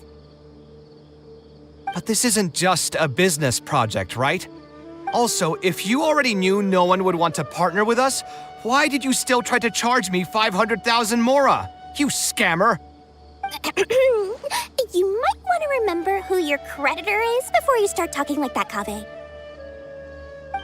I'll pay back every last coin that I still owe you, but that's a completely different matter. All right, since you're so devastated about this, I'll set you up for dinner with another big-name merchant. In fact, I'll be inviting the most famous merchant in all of Sumeru, so I'll be counting on your performance. What? Really? I would like to sincerely apologize for my attitude just now. So, where would we be meeting this merchant? Follow me. Oh, I suppose both of you can come. I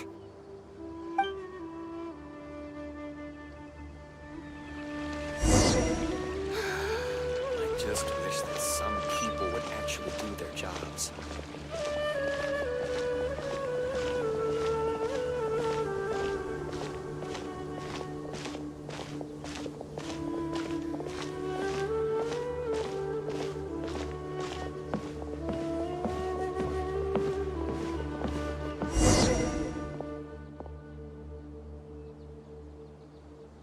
This is the place. You said you're going to introduce us to the most famous merchant in Sumeru. Well, where are they? You still don't get it, huh? The most famous merchant in Sumeru. Huh? So you meant yourself all along? Then why did you bring us here? Well, I've given it some thought, and the complex of education and culture buildings that you mentioned does hold some promise. It'll be a pretty big Mora sink, and I'll have to fund it all on my own, but that's not really a problem for me. Seriously? Where's this generosity coming from so suddenly? Are you trying to scam me again? The reasons are not important. What's important is that I'm willing to help you. However, you know just as well as me that once this project actually breaks ground, it'll start sucking Mora from my pockets like crazy. So, to cut costs... I get it. I won't charge any commission fees, and I'll take responsibility for the entire project. Splendid! Then let's sign the contract right away.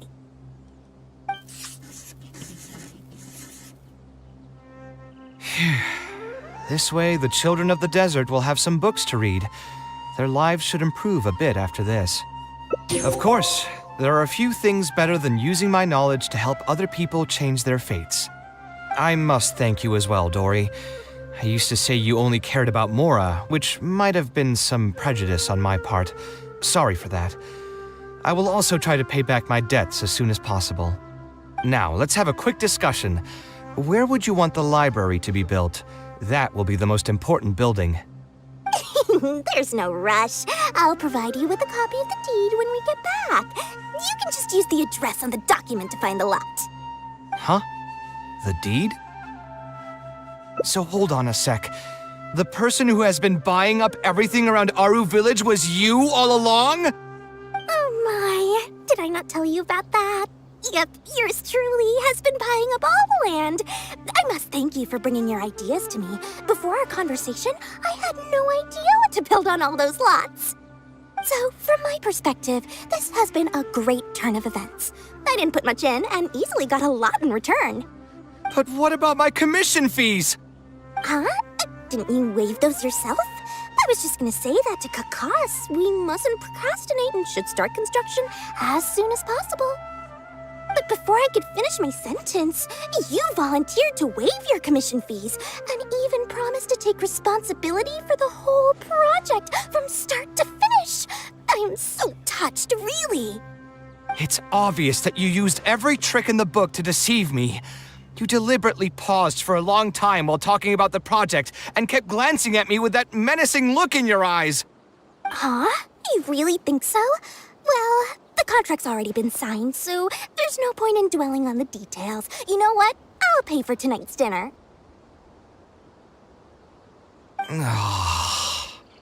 Fine, I'll drop the argument on the commission fees. But since you said you're paying for dinner, I'm going to order the best dishes and booze this place has to offer, and lots of it. Tonight, we're feasting until I've recouped my full commission fees.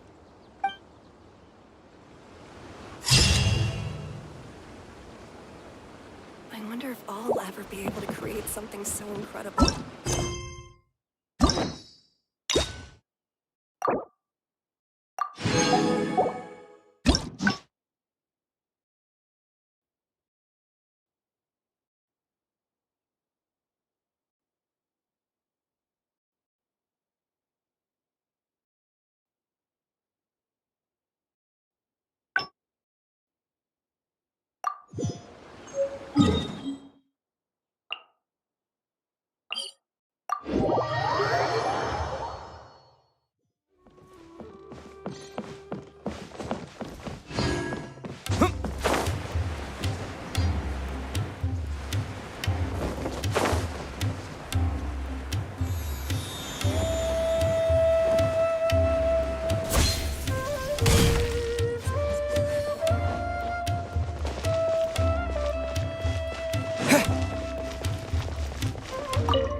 we meet again.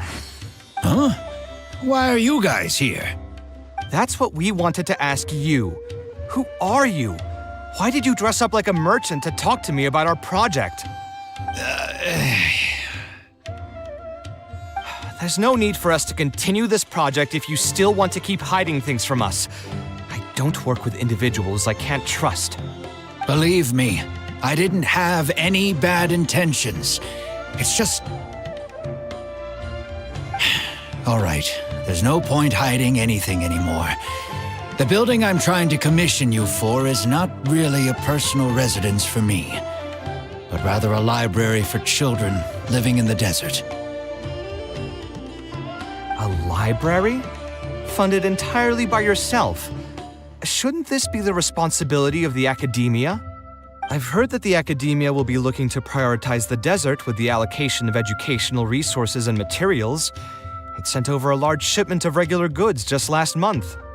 You're right, and I was aware of these happenings as well. I just figured what I want to do is a separate effort from what's already being done by the academia. The desert is too vast. Even if the academia spends a lot of effort trying to disseminate knowledge in those parts, it might still take decades, if not centuries, to reduce the educational gap that already exists between the two regions. And what's more, I don't know if the academia would ever reverse its stance in the future. All I know is that as a desert dweller, we should not wait passively for good things to happen to us. If we only did that, we'd never be able to stand up and hold our heads high. I don't have much longer left on this world, so I just want to use whatever time I have to contribute something to my homeland. I didn't want you to know that I came from the desert. I've lived in the desert my entire life, and there wasn't anyone here that I could trust. I figured I needed as much safety as I could get. To the point that you even disguised your identity? That's certainly taking playing it safe to the next level. Hold on. Don't tell me you've also been scammed before. When I first came to Sumeru City, I brought a lot of Mora, hoping to find an architect that I could work with. Someone agreed to take on the project, and even took a sum of Mora from me, but then disappeared without a trace. After that, I heard that there are a lot of untrustworthy people in this business. Some would run as soon as they've been paid, while others would deliberately use expensive materials and take a cut of the construction funding.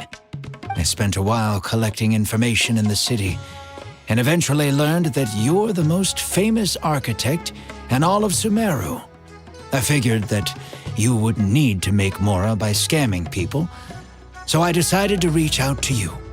By the way, how did you know I was scammed?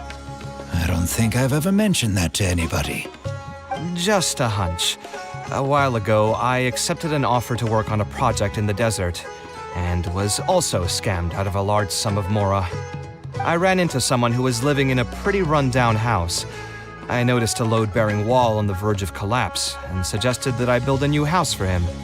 He said that he had no way to pay for it, so I loaned him some of my own Mora, and told him to get some stone and timber from the local vendors. Soon after that, I found out that he had gone gambling with all the money, and lost everything, down to the last coin. And after that, he even borrowed Mora from me twice more, using a different excuse each time. I didn't even suspect him of any wrongdoing until he hired a group of mercenaries and tried to ambush me in his own house. According to him, I looked like an easy target because I was an academia scholar who didn't have any family or friends in the desert. What kind of person would just look at someone else and think, this guy looks like an easy target? Those kinds of things do happen every once in a while, yes. Folks like him are the exact reason why us desert dwellers' reputation have gone down the drain. I must apologize to you on their behalf. It's all right. You were also scammed by someone from Kasharwar after all. I should apologize to you on their behalf. Ultimately, neither of our experiences had anything to do with the desert or the rainforest. People who are new to an area are always easy targets for criminals.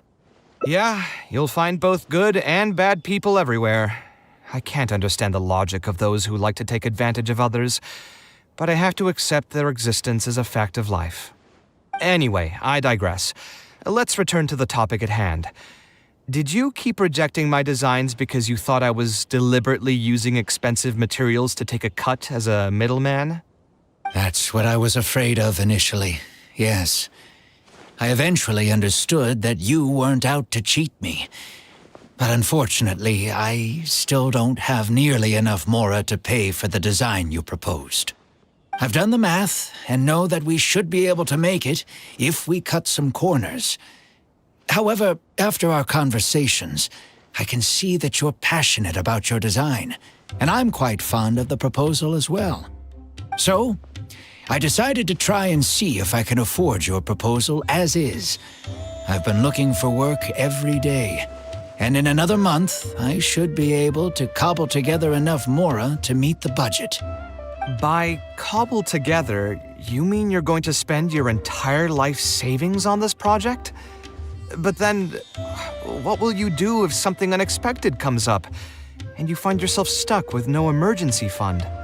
To be honest, I haven't really thought about that.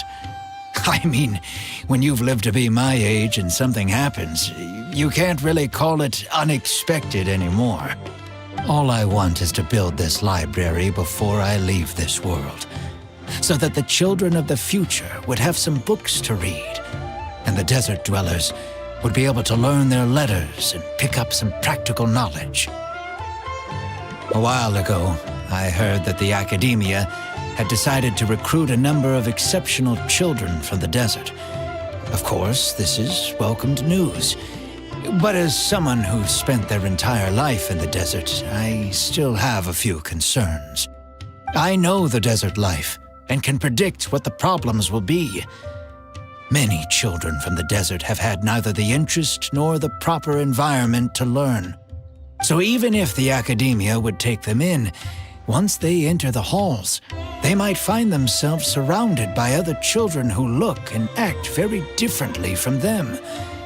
And as a result, they might become socially isolated. Yes, I can imagine that. My father passed away at an early age. Even though I had a good number of friends during my years at the academia, for some time I still sensed many critical looks in my direction. I'm sure a child coming all the way from the desert will have an even harder time. But let's bring this back to the building itself. I think you said that you want this building to be quiet and warm, with its doors serving as a solid barrier to block out the sound and fury outside, and allow one to focus on the book in their hands. Building it according to the current plan will be quite costly.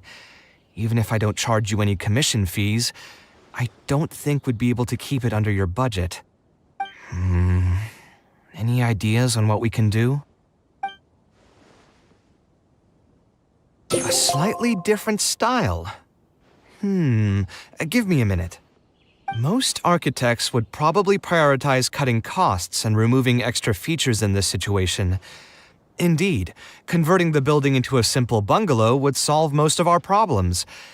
However, I do not think this would be the best solution. While it's true that the aesthetic value of a building is often viewed as an afterthought, neglecting it has some long-term negative consequences. It is especially undesirable in this situation, as the library will serve a high number of children, many of whom would have never been exposed to structures that may be considered elegant or beautiful. To completely give up on the more aesthetic design would mean stripping the children of an opportunity to appreciate the beauty of architecture. I share Badawi's sentiments in wanting to preserve a more complex design. However, if we can reduce the ornate aspects of the design while maintaining its fundamental elegance, which is to say we won't touch the arches and stone pillars but make changes elsewhere, this is definitely a first. To make up for the loss of regular details, we would need to put a lot of extra effort into the layout, lines, and color. I see. Would that really be okay? It just increases the difficulty of the design. You should feel lucky that out of all the architects in the city, you chose to approach me. Most of the others would have given up on this project by now. As for inspiration, I think I might have something in mind, but I'd need to visit the site to make sure. Where do you want this place to be built? Tell me the exact location. Aru Village. Although it wasn't my childhood home, I think it'll be the best site for such a building. Okay, then we can pay a visit to Aru Village. Is there something I can do for you? I've already caused you a lot of trouble before, and now you're revising the design again because of me. Which draft are we even on now? It's making me feel terribly guilty. Let me think. You said you used to be an Eremite mercenary, right? In that case, you could help us clear out some monsters that are blocking the way to Aru Village. We want to keep the roads clear, and reduce the loss of materials during transport to a minimum. If everything goes well, that'll help us save some Mora. All right, just leave it to me. If there's anything I'm good at, it's clearing out monsters. What are you waiting for, then? Let's pack up and get ready to go.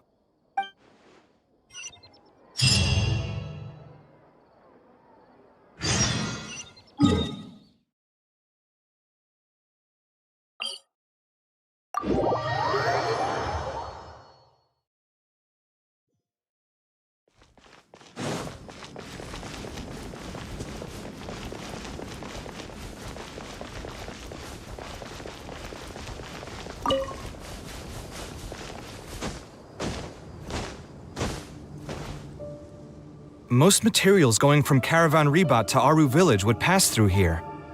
There are a lot of monsters out here today. If you find it hard to keep up, just let us know. Oh, don't worry about me. This is nothing. I'll be careful, though, and you should do the same.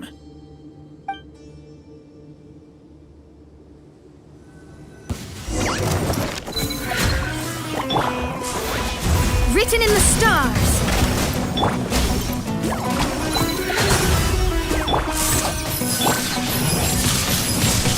Windblade! Oh, so sorry.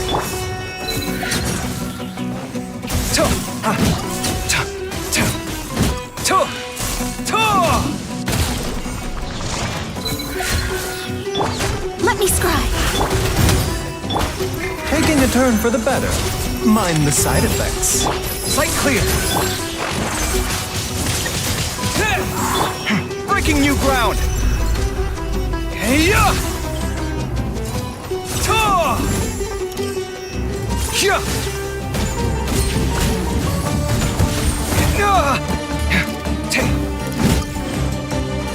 Come at me!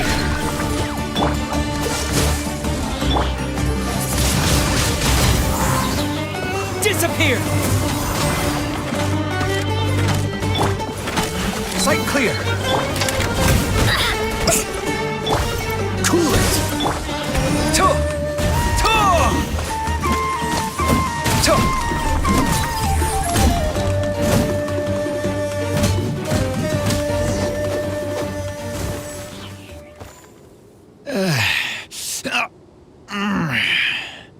I'm fine. I've spent my entire life fighting these kinds of monsters in the desert, after all. They won't get the best of me. But it's one thing to fight against monsters, and another to fight against an old injury. It's something I picked up when I was young. There were many fights between mercenary brigades back then, and one day someone stabbed me in the back. I don't think much of it back then, but with age, it's caught up to me. Few mercenaries get to enjoy their later years. Failing health tends to take the joy out of reputation and wealth, and many mercenaries never even made much of the latter to begin with. Is there someone you know who can help to look after you? Unfortunately, no. My wife passed away at an early age, and I don't have any children. Sometimes I'd close my eyes and realize most of my life story has already been written. I have many regrets about my past, but at the same time, I also know that there were never many options for me in the first place. I joined the Eremites when I was young, and won many battles with them. My survival was more a matter of luck than actual ability. If at all possible, I want future children of the desert to have some more options in life. I don't want them to turn out like me.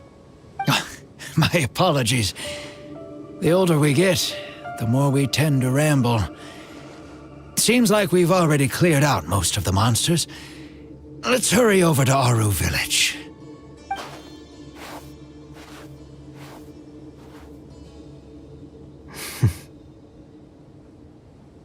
I think it's really admirable of him to spend his whole life savings on people he's never met. Maybe he's doing this out of natural kindness, a kindness that hasn't been eroded away by the struggles of his life. Perhaps. To clarify, though, I don't think I'm quite the same. Some people call me an idealist. I do have some sentiments of that general persuasion, such as wanting everyone to be able to lead a happy life. But my situation is more complex than that. In the beginning, what drove me to harbor those thoughts was less idealism and more a desire to make up for a sense of guilt. When I was young, I impulsively encouraged my father to take part in the first Inter-Darshan Championship hosted by the Academia. He set off confidently hoping to win something for me, but failed to clinch the title. What's more, he fell into depression after the competition and requested to join an investigative research project in the desert.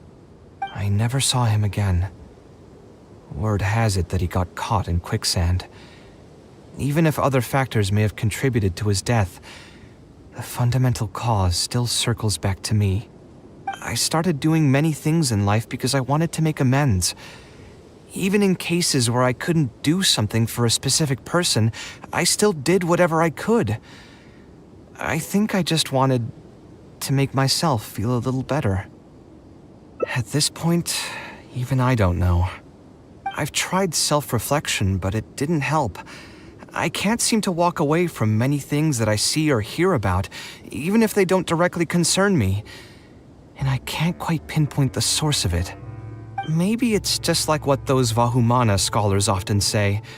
It's hard for people to truly understand themselves. I could be doing things out of endless guilt, or I could be doing them out of a strong sense of empathy. It could even just be a matter of conceit. The potential motivations could number in the dozens, but the actions they result in are the same. Anyway, I suppose I don't really mind being called an idealist. They also use that term to describe my father. It seemed to carry fewer connotations back when he was around. I've known Al-Haytham for many years now, and discussed my ideology with him for nearly as long. Maybe argued is a better word for it. He told me a long time ago that no matter how strong of a swimmer you may be, you'll still get dragged under by the others who are drowning once you run out of stamina. He believes this is the fate that awaits all idealists. I still believe I should live by my ideals, and I've given him countless reasons why I think it's a good idea to do so. Perhaps my ideals are flawed, but are there really any perfect things in this world? Unfortunately, he remains unconvinced. His personality is the exact opposite of my own. If someone happens to drown next to him, he'll most likely stand on the shore and mumble something along the lines of respecting other people's fates. But as you can see, I'm not the only idealist in the world. Just as there are different seasons, there are also different people. There are many others who will continue to care about the fates of those who are not directly related to them. And when I finally run out of stamina, someone will also reach out and bring me back to shore. Someone will help me, right? Yes, I've already been helped like that before.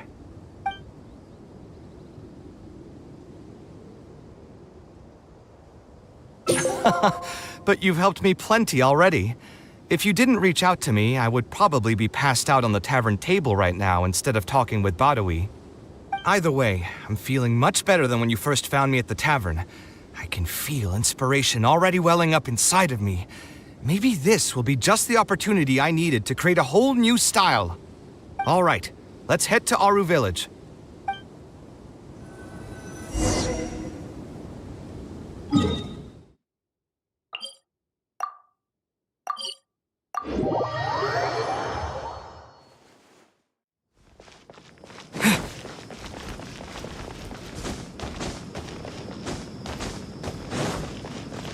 Now that we're here, it's my partner's time to shine. Marak!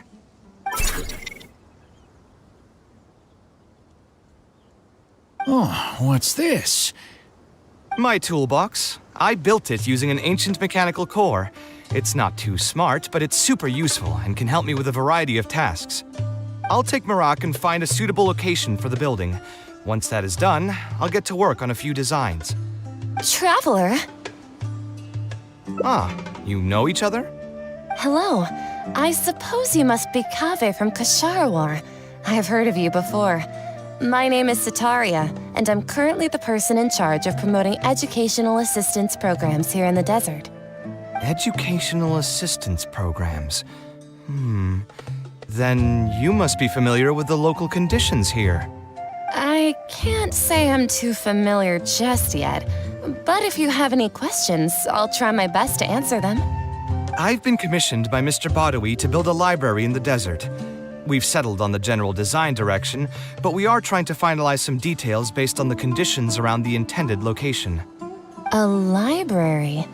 Do you intend to open it to the public for free? That's right.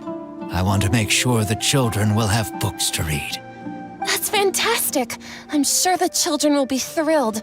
Right now, we don't have access to many paper books or a quiet place to read.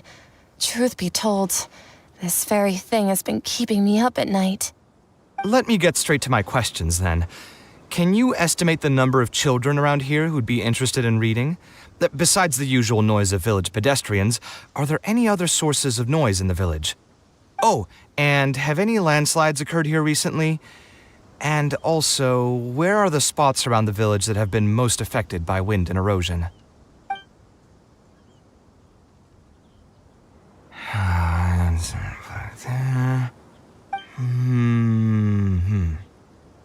All right, that should be everything. Badawi, let's go over the budget again. We'll keep the building structure the same, but make the place a little bigger, so it'll be able to hold more people and get better natural light. The parts of the project that cost the most will be the insulation and ventilation materials. I'm sure you understand, no one likes to read in a place that's hot and stuffy. I want to make significant changes to the arrangement of the bookshelves, tables, and chairs. I'll go over the specifics of that shortly. I have two plans in mind. Both are pretty minimalist in style, but will provide a very different ambiance from the world outside. Our final cost should be around 70% of the last figure I quoted. The whole thing should take around half a year to complete. Marak has produced a sketch for all of you to see. If everyone's okay with it, then we'll proceed with that as the formal plan. The inspiration just came to me naturally. All I did was put thoughts to paper. I must give you credit, though. If it weren't for your advice and suggestions, I probably wouldn't have landed on this new style so quickly. According to the traditions of my profession, I should probably name this style after you. Let's call it the Traveler style. In the meantime, let's look forward to the day when this building is completed and can finally open its doors.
Taking this commission was truly the worst decision ever. Oh, hey, I wasn't expecting to run into you here. Actually, while we're on that, what are you doing here at the tavern? Don't listen to anyone who says that drinking is an elegant pastime. It's no good for your health. So you saw all that, did you? Ugh, I thought I was in the clear. I made sure to double check that nobody I knew was around. Anyway, thanks for looking out for me. Honestly, it wasn't that big of a deal. I'm used to it by now. Stress is just an inescapable part of being a working adult. Boss, I'll have a glass of wine. Same as last time. Do you want something too? I'll put it on my tab. Wine in a glass of juice, coming right up. I know you're already keeping a secret from me, but if you could add this one to the list as well, I'd really appreciate it. Arguing with a client is not a good look for me. If word gets out, other potential clients might be afraid to work with me. That guy, though, what was he even going on about? All those ridiculous demands of his? He's just a blabbering fool trying to act like a know-it-all.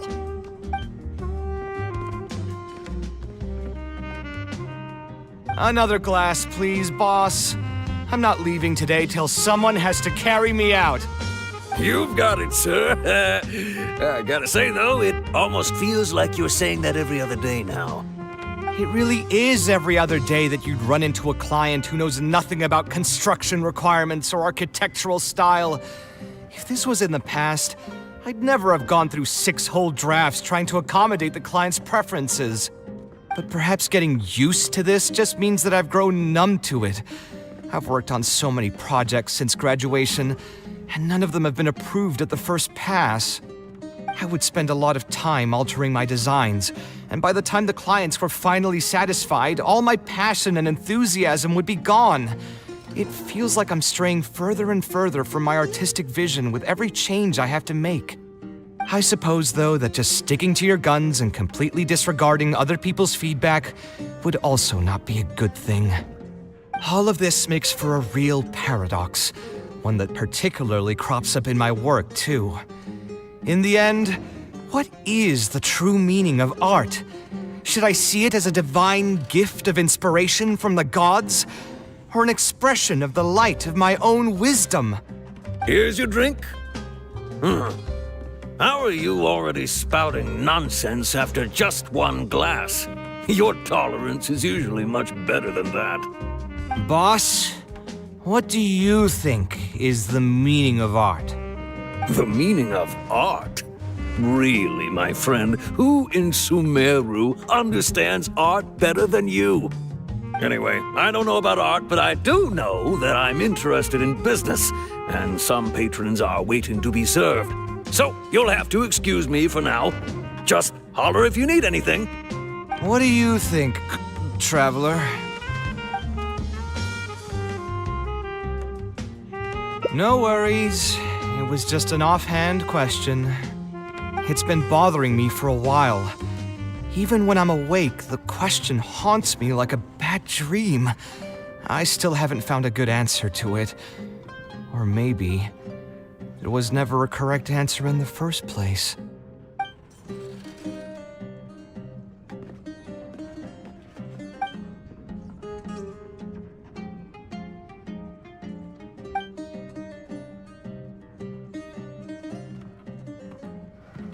Sounds great to me.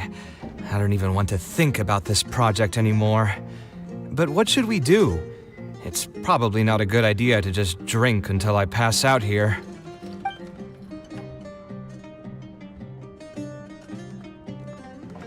Huh? I mean, my mother is also an architect. Perhaps. Unfortunately, I did remember at the time I hadn't quite come to— It's been a really long time. Either way, if you want to stick around and see how this will— All right. Let me— Anyway, there's no—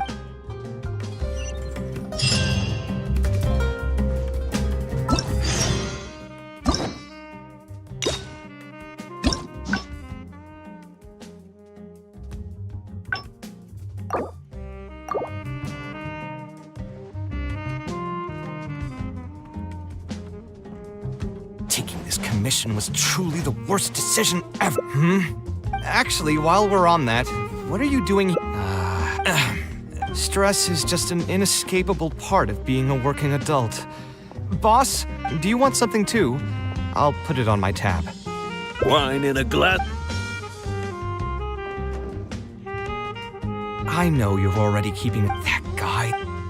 Another glass. You've got it. It really is, but perhaps I would spend a lot. I suppose all of this make. Here's your drink. Boss? The meaning of. Anyway, I don't know. What do you think? Exactly. So our thoughts in Sumeru, it's too bad. Sounds great to me. I don't even want to think about this project anymore. But what should we do? It's probably not a good idea to just drink until I pass out here. A different career. I see. That's not a bad idea. I think I've heard a saying somewhere before. 80% of a working adult's woes are due to not having enough mora in the bank. It's just a saying, of course, but even I will admit that my life would be a lot better if I could make additional mora. And if I want to make mora, I should finish that ridiculous commission. But I really can't find it in me to go back and talk to him right now. Hold on. I just remembered that I used to have a senior classmate by the name of Alkami. If memory serves me right, he's no longer taking private commissions, but he's still doing pretty well for himself. Maybe I'll be able to get some advice from him. Yeah, I should get on this right away. No more wine for me today. I'll grab the bill and be on my way.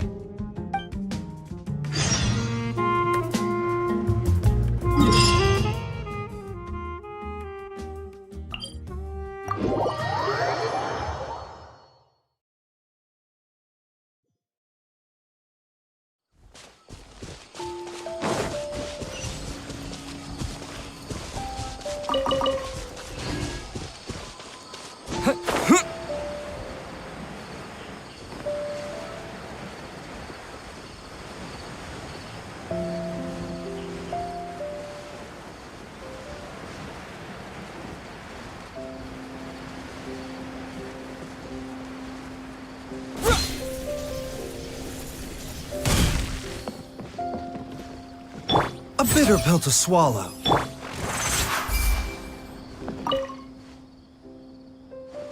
Ah, Kaveh, it's you! It's been a while. What have you been up to recently?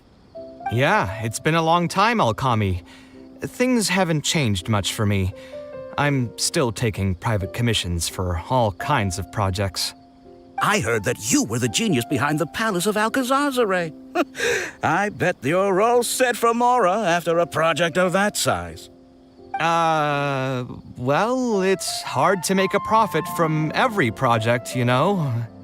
Hard to make a profit? You've got to be joking. I've never met an architect who didn't make a profit from a project. Unless the client fled before they paid the commission fee in full. But that doesn't sound right either. Doesn't Dory have a pretty decent reputation in our local business circles? I don't think she's ever been involved in any kind of big scandal. Well, about that. I mean, it was complicated. I understand. Either way, doing one project after another sure gets exhausting over the years, huh? I've been there, so I can feel your pain. I mean, I obviously never had your reputation to live up to. That must have been stressful. But I'm sure we've faced all the same problems. Trying to keep your client in a good mood while you're trying to stop them from micromanaging things they don't know the first thing about. I don't miss it. Thankfully, that's all behind me now. Not exactly. My work is still closely related to architecture. Judging from the look on your face, you're still strapped for Mora. That's quite unfortunate. You're the most artistically gifted graduate the Kasharawar Darshan has seen in decades. But it looks like you still have a lot to learn in terms of making Mora. With that said, us Kasharawar grads should still look out for each other. What if I told you about an idea that'll absolve you of all your Mora troubles going forward? Are you serious? But something like that has got to be some kind of top-level business secret. Are you sure you can just share something like that with me? Besides, I don't want to just take something like that without offering anything in return. I still have a little mora. Or is there something that I can help you with? Oh, you're too kind. This is just a simple tip. Even if I didn't bring it up, I'm sure you'd hear it from the others sooner or later. The idea is this. I recently opened up a training center with the goal of educating people in architecture design. Compared to the classes taught by those old fossils at the academia, my classes are more condensed and streamlined and will allow people to quickly get their foot in the door. Unlike the academia, I won't turn down anyone who's interested, rich or poor. As long as someone wishes to learn more about architecture, I'll accept them into my training center. It just so happens that I'm still looking for a few more instructors. So, what do you say? Interested in coming over to give a few lectures? Regardless of the pay, I can already guarantee that it'll be far more comfortable than working on random people's private commissions. Ah, so you want me to join you as an instructor? That does sound like something I'd be able to do. It sounds like a pretty stable job, too. What do you think, Traveler? Then it's a deal? Yes, it's a deal. Thank you, Alkami. Like I said, there's no need to thank me for this. The lecture room is not far from here, so you can just come straight here tomorrow morning. As for the pay, how about we start at 300,000 mora per lecture? 300,000? Are you serious?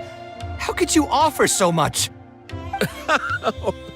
It would seem that you're still oblivious to your own economic worth.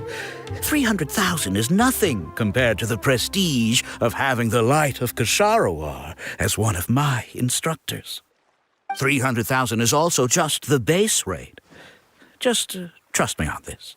The longer you stick with me, the more you'll come to understand your true value in the market. I have to go make some preparations now. See you tomorrow.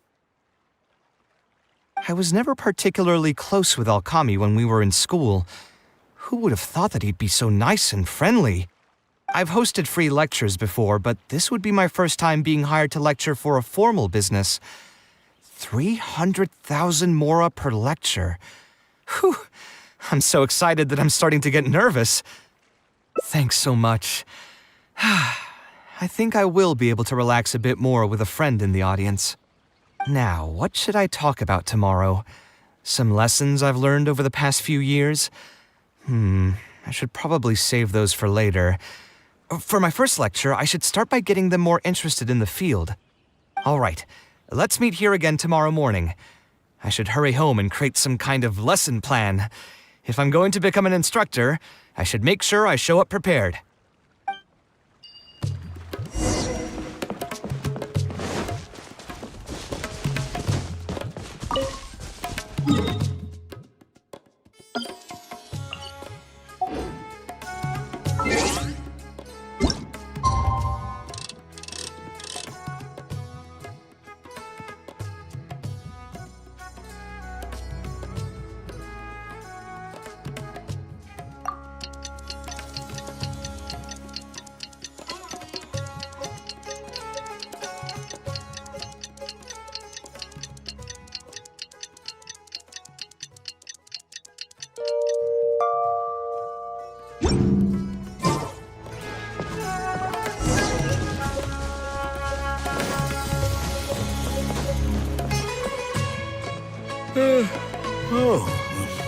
I didn't expect you two to get here so early. I was up last night preparing for the lecture, but I ended up getting so excited that I couldn't fall asleep. Here, I've prepared a lesson plan. Do you want to take a look? Lesson plan? I must commend you for your dedication. But the training center has already developed its own set of teaching materials. Instead of using your own plan, you can just use what we have here. Of course, you're always welcome to work in some of your own content to add some fun and flavor. Sure, be my guest.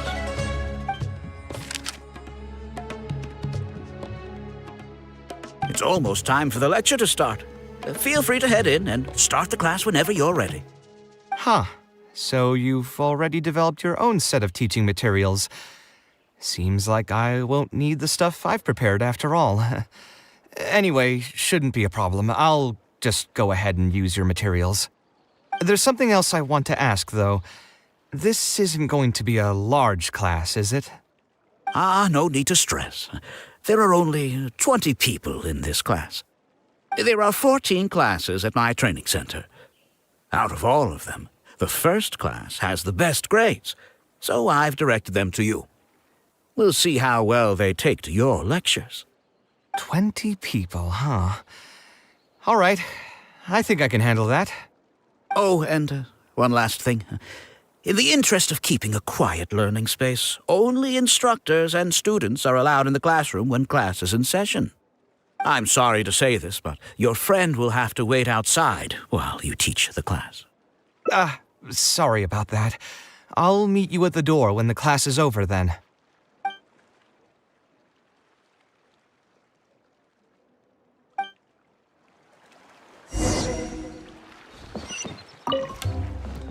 Hey there. Can I help you? Oh, Alkami? You mean that rich guy who's been making quite the name for himself? Yeah, he commissioned a set of furniture from me a while back. Paid a great deal of mora for it, too. I heard he earned a fortune working as a renowned architect. Now he's opened a training center so others can follow in his footsteps.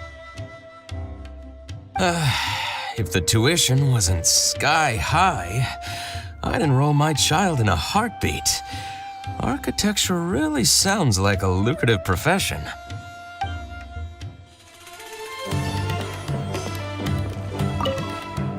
Did you hear? Alkami recruited Kaveh to be an instructor. I bet that'll boost his enrollment numbers. Really makes you jealous, eh? If you think about it, Alkami was never that talented himself as an architect. If we're just talking about professional skill, no one would pay for a class with him. That's true, but you've got to admit, his advertisements are really effective. After all, the academia only admits those that can pass its entrance exam, so only a few people could hope to study architecture in the halls of the Kasharwar.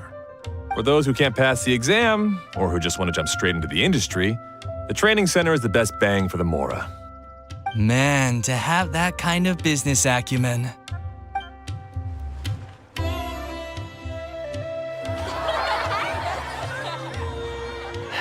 All right, everyone. There's no need to be nervous. Class is over, so we can just chat for a bit. I shouldn't have lost my temper during the lecture. Did I scare anybody?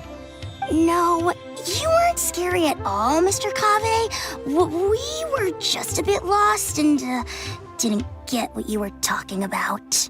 Oh, don't get me started. I was trying to use Alkami's materials, so I flipped through some pages and gave them a closer look. The more I read, the more upset I became. Alkami may fool an amateur, but he can't fool anyone who's active in our profession. The materials he made are completely useless for teaching real architecture. In my opinion, the most important skill of an architect is their ability to craft a design. In other words, they must be able to conceptualize ideas. There are tens of thousands of buildings in the world, as well as a countless number of architectural styles. Some designs emphasize aesthetics, while others prioritize practicality. The architects who can critically evaluate the quality and fit of different designs are those who can come up with great designs of their own. But you won't get any of that from the teaching materials they're using here. All these students are doing in class is rote memorization of existing designs. They are learning nothing about the underlying principles. How can they expect to become real architects? When they're done with this class, all they'll become are dilettantes with a pitiful smattering of architectural knowledge. But, Mr. Kaveh, we didn't really understand anything you said after you threw away the materials either. What's the big deal anyway? It's not like we're looking to make some works of art. We just want to make some mora. You're studying architecture to make mora? Yeah. Why else would we be studying here? My biggest dream is to become someone like Mr. Alkami. Once I finally make my fortune in architecture, I'll be able to buy anything I like. In that case, I'm afraid you'll probably be disappointed. The reality is that the work of an architect is very difficult, and the pay is not lucrative at all. Believe me, I'm a perfect example. But how? Mr. Alkami just told us last night that you made a killing by building the Palace of Alcazarzaray. He also said that as long as we graduate from his class, waves upon waves of people will reach out to us with private commissions, and we can just sit back and wait for Mora to fill up our pockets. It won't be long before I can put these miserable days behind me. Come on. And you all believed everything he said? But Mr. Alkami is really rich, isn't he? You... It's pointless trying to argue this with you right now. You've already filled your heads with pipe dreams. Let's go, Traveler. Let's hear about Alkami's true plans from the man himself.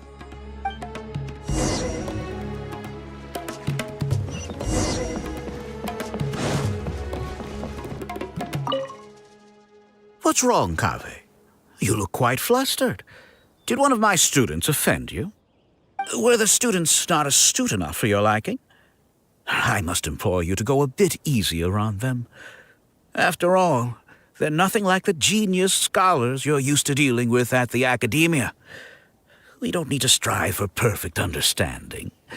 As long as some knowledge has been passed on, that's good enough. Yeah, I'm mad at them. But I'm even more upset that you're scamming people under the guise of teaching them about architecture. The students are all here hoping for a quick way to make money, but we both know that an architect's life is hard and exhausting. Just a little while ago, I was toiling over the 6th draft of a design for a client. If your client is unhappy, you can't break ground, and the longer a project goes, the longer it takes for you to get paid in full. What's worse, if your client disappears in the middle of a project, good luck getting anything from them ever again. You know all of this just as well as I do. Why lie to them? Look, Kaveh, you may be the light of Ksharawar, but like I said, you still have a lot to learn about making Mora.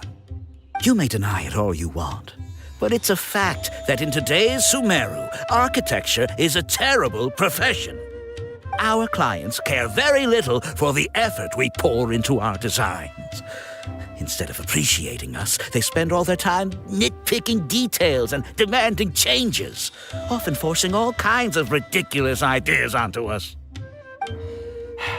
I suppose that's more or less true. Go on. Why should we cling on to a profession that's difficult and unrewarding? If the field is dying, then a person who still wants to make a good living will just have to change their strategy. If it's near impossible to make money as an architect, then why not just establish a training center and train other people to become architects in our stead? Wait, how does that make any sense? Aren't you just leading them into the same trap? We are already stuck, my friend. The more people we can lead into this pit and stack as padding beneath our feet, the more comfortable our lives will be. That's right. Making money as an architect is a slow and agonizing process. In comparison, earning tuition from a training center is far easier. None of the students will ever know, however. In their eyes, all of my income was earned during my years as an architect. It's easy for them to fall for my promise. After all, everyone wants to live the dream of being the person who can spend millions without batting an eye. The more students I get, the more money I earn. And the more real that dream becomes. And then what? Once they graduate, they'll still find out the truth about architecture and struggle to stay afloat amid all the problems we already talked about. When that happens, your facade will pop like a soap bubble. No one will believe you anymore. Ah, but that's just one way to look at the problem. No two people have the same amount of talent. Even if they fail to strike gold in the future, you can't say that it's my fault and mine alone. Oh, and also, I never actually promised that they would achieve financial freedom as long as they become architects. All I did was nudge them towards that belief. I'm not even scared if they do come back and stir up trouble. My training center has all the required permits and certifications. Even the Dendro Archon herself couldn't find fault in any part of my business. How can you sleep at night knowing that you're doing all this? Tell me, is your heart carved out of brick and stone? I can't believe that I once saw you as a decent human being. I am beyond disappointed in you. And the same goes to you. How many years has it been since you graduated from the academia? If you still can't accept something like this, do you just plan on keeping that worthless naivete of yours until the end of time? Only fools will see art as revered and sacred. In the end, art is just another business. Being successful at running a business is an art form in itself. I urge you to think about what I've said. Offloading your pain onto others is the only way a person can live comfortably in this world. As the light of the Sharawa, you've accumulated plenty of fame and respect. It's high time that you use those resources to improve the circumstances of your own life. Think it over, Kaveh. I still believe our collaboration could be very fruitful.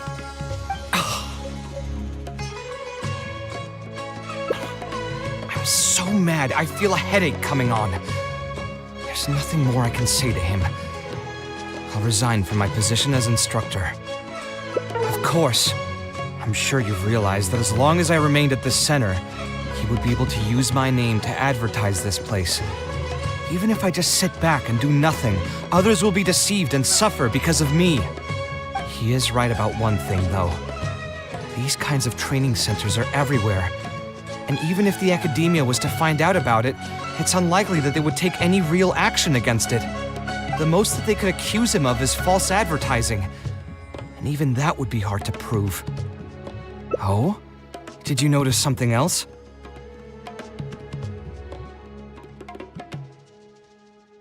Yeah, you've got a point. The rate he gave me was 300,000 mora per lecture. That probably came out of the students' tuition. And who knows just how much he's been charging the students for attending his classes. If you're gambling everything on making it rich as an architect, are you really going to have the mora to pay for that kind of tuition? Right. We should hurry. The students didn't believe a word I was telling them. They're still daydreaming about making millions. We're never going to get any information from them again if we let Alkami talk to them first. Let's move now before he's had the chance to react.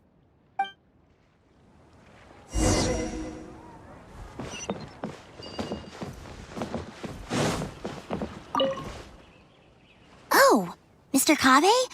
What are you doing back here? Class finished a while ago, but you're still here. Why haven't you gone home? I wanted to stay for a little longer. I'm still thinking about everything you taught during the class. Even though a lot of it went right over my head, I still thought the houses you drew were really pretty. Of course they were. All the examples I drew were world-famous landmarks. Each one was the magnum opus of a celebrated architect. It's a good thing that you could recognize them for their beauty. The accumulation of knowledge is the first step to artistic expression. Instead of rote memorization, you should try to relate and to understand, and after that, try to resonate with the work. Resonate? Yes. When I first got into architecture, there were many things about it that I couldn't understand at all. I would find a building to be beautiful, but have no idea what made it so good. And for most people, just being able to admire a building is enough. To become a good architect, however, you must also learn to assess and appraise. Going from admiration to assessment will take a lot of time and specialized knowledge, and I'm afraid that some superficial speed training won't be enough to take you there. Just as I thought. Becoming an architect won't be as easy as Mr. Alkami made it out to be, right? I'm sorry. I'm not trying to crush your dreams. All I want to tell you is that an architect's life is not as carefree and easy as others may make it out to be. I understand. Thank you for telling me the truth, Mr. Kaveh. I think I'll still stay here for the time being, though, since my family still hasn't paid everything off. Paid off what? Sorry, I can't say anything more. Mr. Alkami made it very clear that anyone who talks about it will be kicked out of the class. Don't listen to him. I am the most famous architect in Sumeru. If he kicks you out, then I'll just take you in instead. Really? Why would I pull your leg? I can see you have some talent, so as long as you get your fundamentals down, you should be able to pass the entrance exam and continue your studies at the academia. Then please keep this a secret for me, Mr. Kaveh. Truth be told, my family is not very well off, so we couldn't really afford the tuition for this class. Mr. Alkami was the one who reached out to my parents. He told them that he knew a merchant by the name of Bahar and that we could get a loan from him. He told all the students that once we graduate, people would come flocking to commission us for projects. If everything went well, we'd be able to pay off everything in just a few years, and all the more we make after that would be ours. How much did your family borrow from this merchant? I think it was several million mora. And what was the interest rate? I'm not really sure. My parents were the ones who signed the contract. All I know is that the stack of papers was as thick as a slab of rock. Yeah, I have a bad feeling too. Something about the whole thing feels dastardly familiar. We need to find that merchant to confirm. But if we were to confront him right now, there's no way he'd admit to anything. Good idea. Hey, tell me, do you know where we'd be able to find this merchant? We last saw him on the north shore of Port Ormos. Who knows if he's still in that area, though. Well, it'd still be worth taking a look. Architecture... No. The arts shouldn't be used as bait for a scam. We need to do something before the students' lives are ruined even further.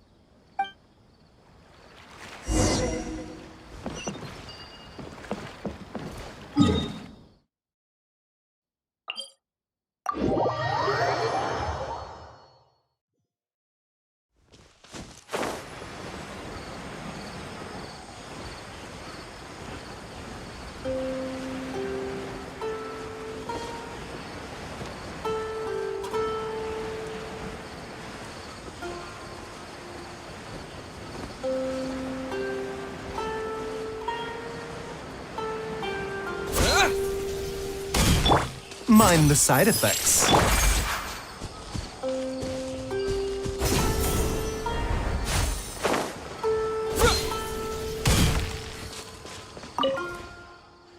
Oh, I don't think I've ever seen you guys before. Here for business? You're Fahar, right? Yes. May I ask who introduced you? Alkami. My friend here wants to enroll in his architecture class, but they're a bit short on money. Alkami told us you're the man to go to in this kind of situation. Oh, sounds like his business is booming. How much do you need? Let me see. I'd say around 3 million mora. Oof, you call that a bit short on money? Anyway, since you're here because of Alkami, I can work things out for you. Make sure you sign the contract, though. Lots of people are borrowing money from me nowadays. Here you go. Don't worry, there's nothing particularly unusual about it.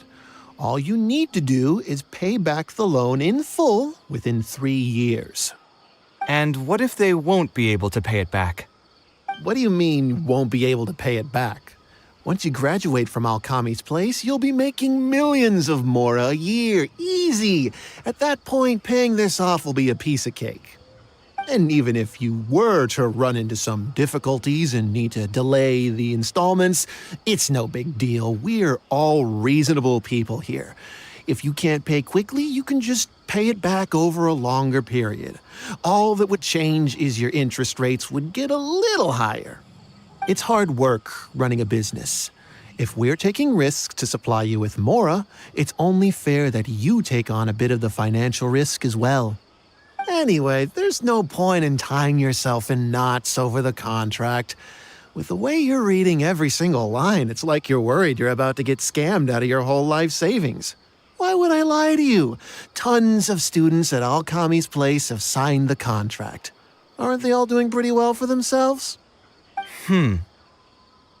I just did some calculations in my head. When you say the interest will get a little higher, do you mean it'll get higher than 30%? Of course, the contract did a great job of trying to obfuscate that fact. It only listed the amount that you'll have to repay every day, which gives the false impression that the amount hasn't actually increased by all that much. If you actually do the math, however, it's clear that the amount you need to pay on interest alone will amount to hundreds of thousands of Mora per year. Most people can't even make that much Mora in a year. Your greed really knows no bounds. Even my creditor doesn't dare to raise rates that high. Once a family's signed on to a scheme like this, there's no getting out. What are you trying to say, huh? I figured something was off when two well-dressed people came looking for a loan.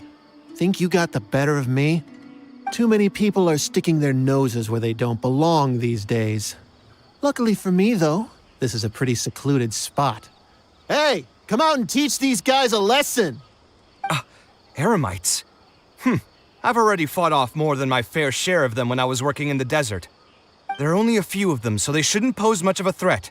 Marak, you're up! Come at me! Feeling lucky today? Shadows of fate, the doctor will see you. Ha! Freeze! Windblade! Don't get frostbite. A bitter pill to swallow. Curses! Decided by destiny. Delved into destiny. Take my... Watch and learn! Shadows of... Scanning. The doctor will see you. Remember, health comes first. Who are you and what do you want? I don't think we've done anything to hurt or offend you, so why go this far to destroy my livelihood? Debt has the power to upend your whole life. I know very well just how miserable living in debt can be. But my debts are the culmination of many different factors, and my interest rate is still somewhat reasonable. As long as I continue to work with my situation in mind, my debts will eventually be paid off. But these students are different. They have neither the mental preparation nor the financial resources to pay back a debt like this.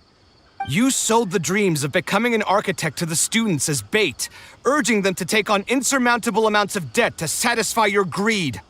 Ha! Everyone knows there's no such thing as a free lunch. It's their own fault for falling into the trap.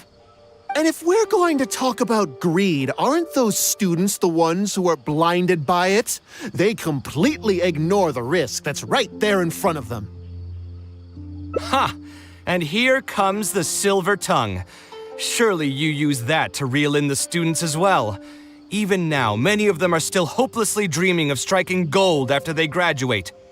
People grow by learning from their mistakes. I hope this will be a valuable lesson to them. Let's head back to the academia and turn this guy over to the Matra. They should be able to link him with Alkami's business.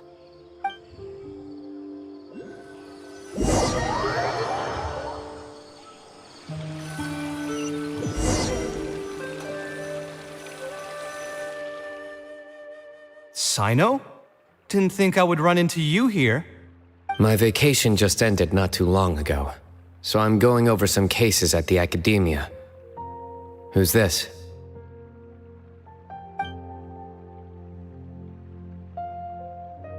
I see.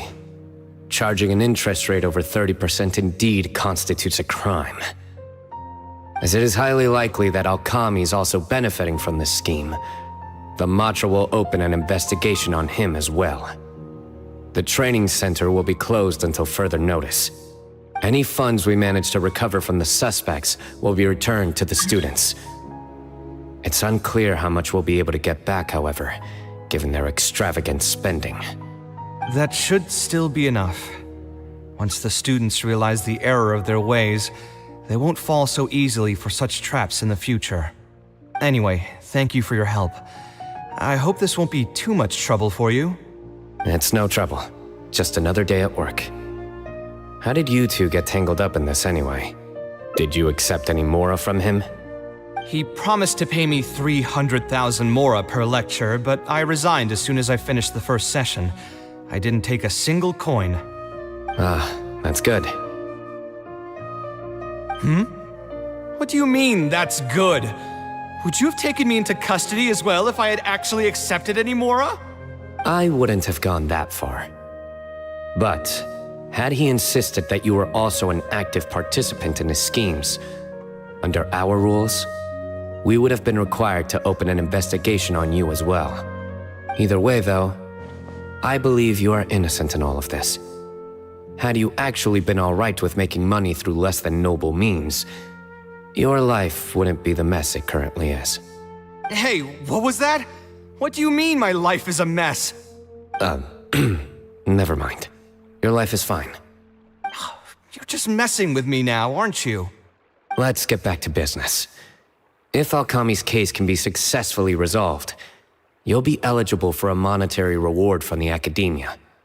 Don't forget to pick it up after the fact. Huh.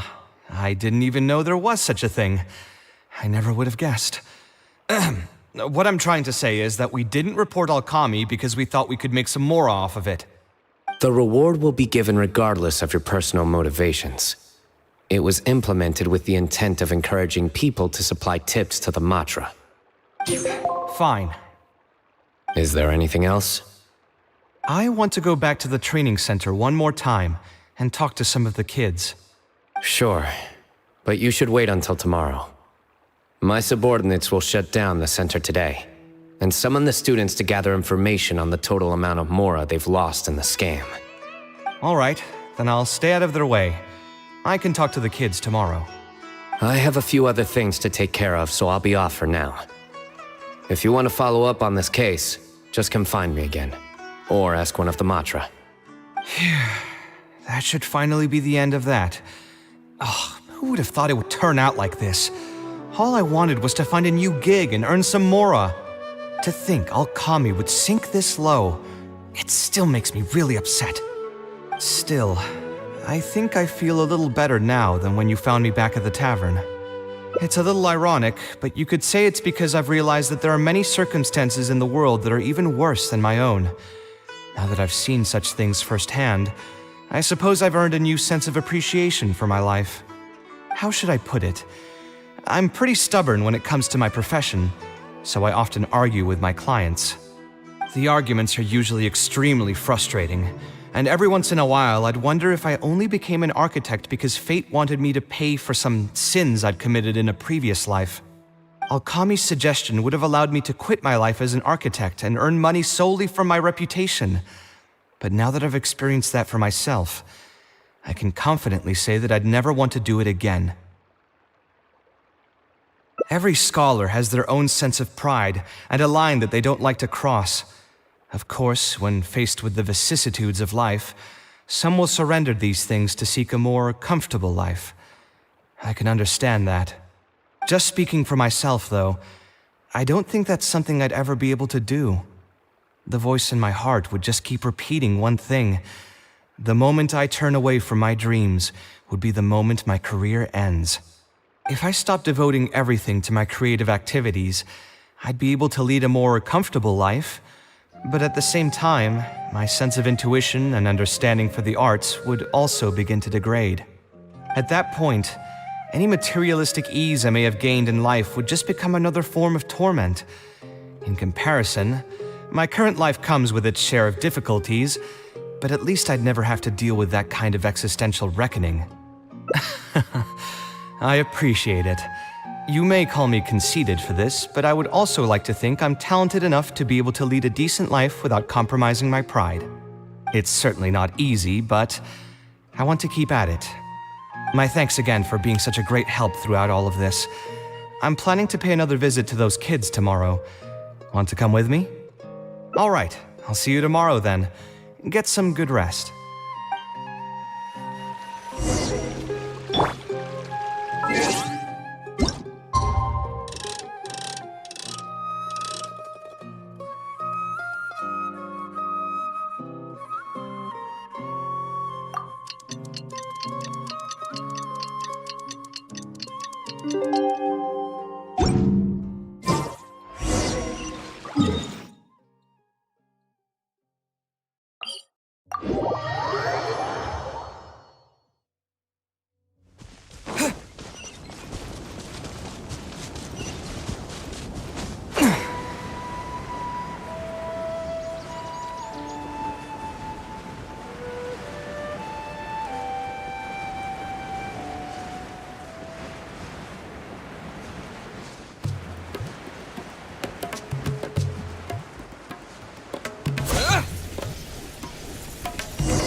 Would have guessed Mr. Alkami was a scammer. The training center has been shut down, and the Madra have promised to return some of our tuition. But we've already spent so much time on this class. What should we do next? Mr. Kaveh said we can keep working on our fundamentals and try to get into the academia. Easier said than done. If it was easier to get into the academia, none of us would have signed up for the class in the first place. Only the best of the best can get into the academia studying on their own. Mr. Kaveh might be willing to teach us. Why? What reason does he have to stick around? So, you're the only ones that showed up today, huh? Huh? Kaveh's here! Now, that's Mr. Kaveh to you. I'm here as your instructor, so let's keep things a little more proper. I'll keep instructing you for a while longer. You can pass on the message to the other students.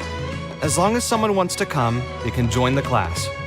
Oh, also, I'm usually pretty busy, so I'll only be able to teach architecture fundamentals on my days off. Another disclaimer, I can't promise that you'll all be able to understand everything I'm going to teach. Architecture is not an easy profession. Aesthetics aside, even the basics of safe design can already be a handful for most people.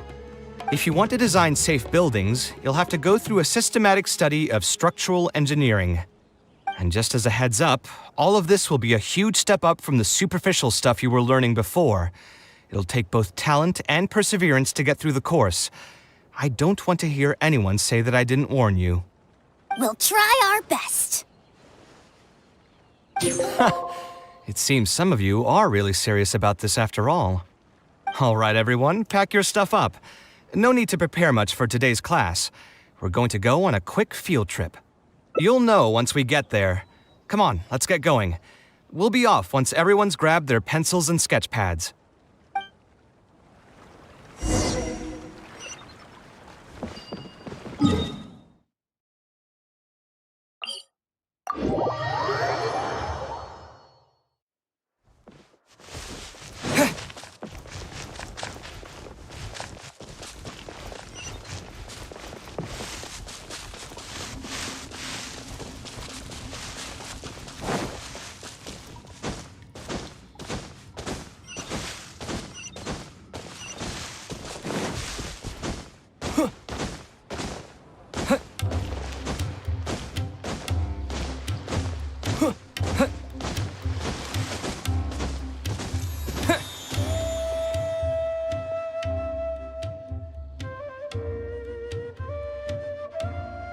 This lighthouse has been around for a long time, and I handled its renovations when I first graduated from the academia. The point of today is not so much about the lighthouse as a building, however. I just want you to take a look at it and do a bit of self-reflection. If you were tasked today with designing a building, how would you want it to look like? Don't think about how you'd actually go about building it for now. Just put your ideas to paper and draw the prettiest building that comes to your mind. So, it can be, Any kind of building? Yep, as long as you think it'd look good. It doesn't even necessarily have to be a building. If you want, you can draw trees, the ocean, or even a garden area. Draw whatever you'd like. In my experience, it's best to approach the study of architecture from a point of personal interest, rather than for the sake of a career. Both the study and practice of architectural design are extremely difficult. A person who's forced to work on projects that they don't resonate with will only struggle and suffer.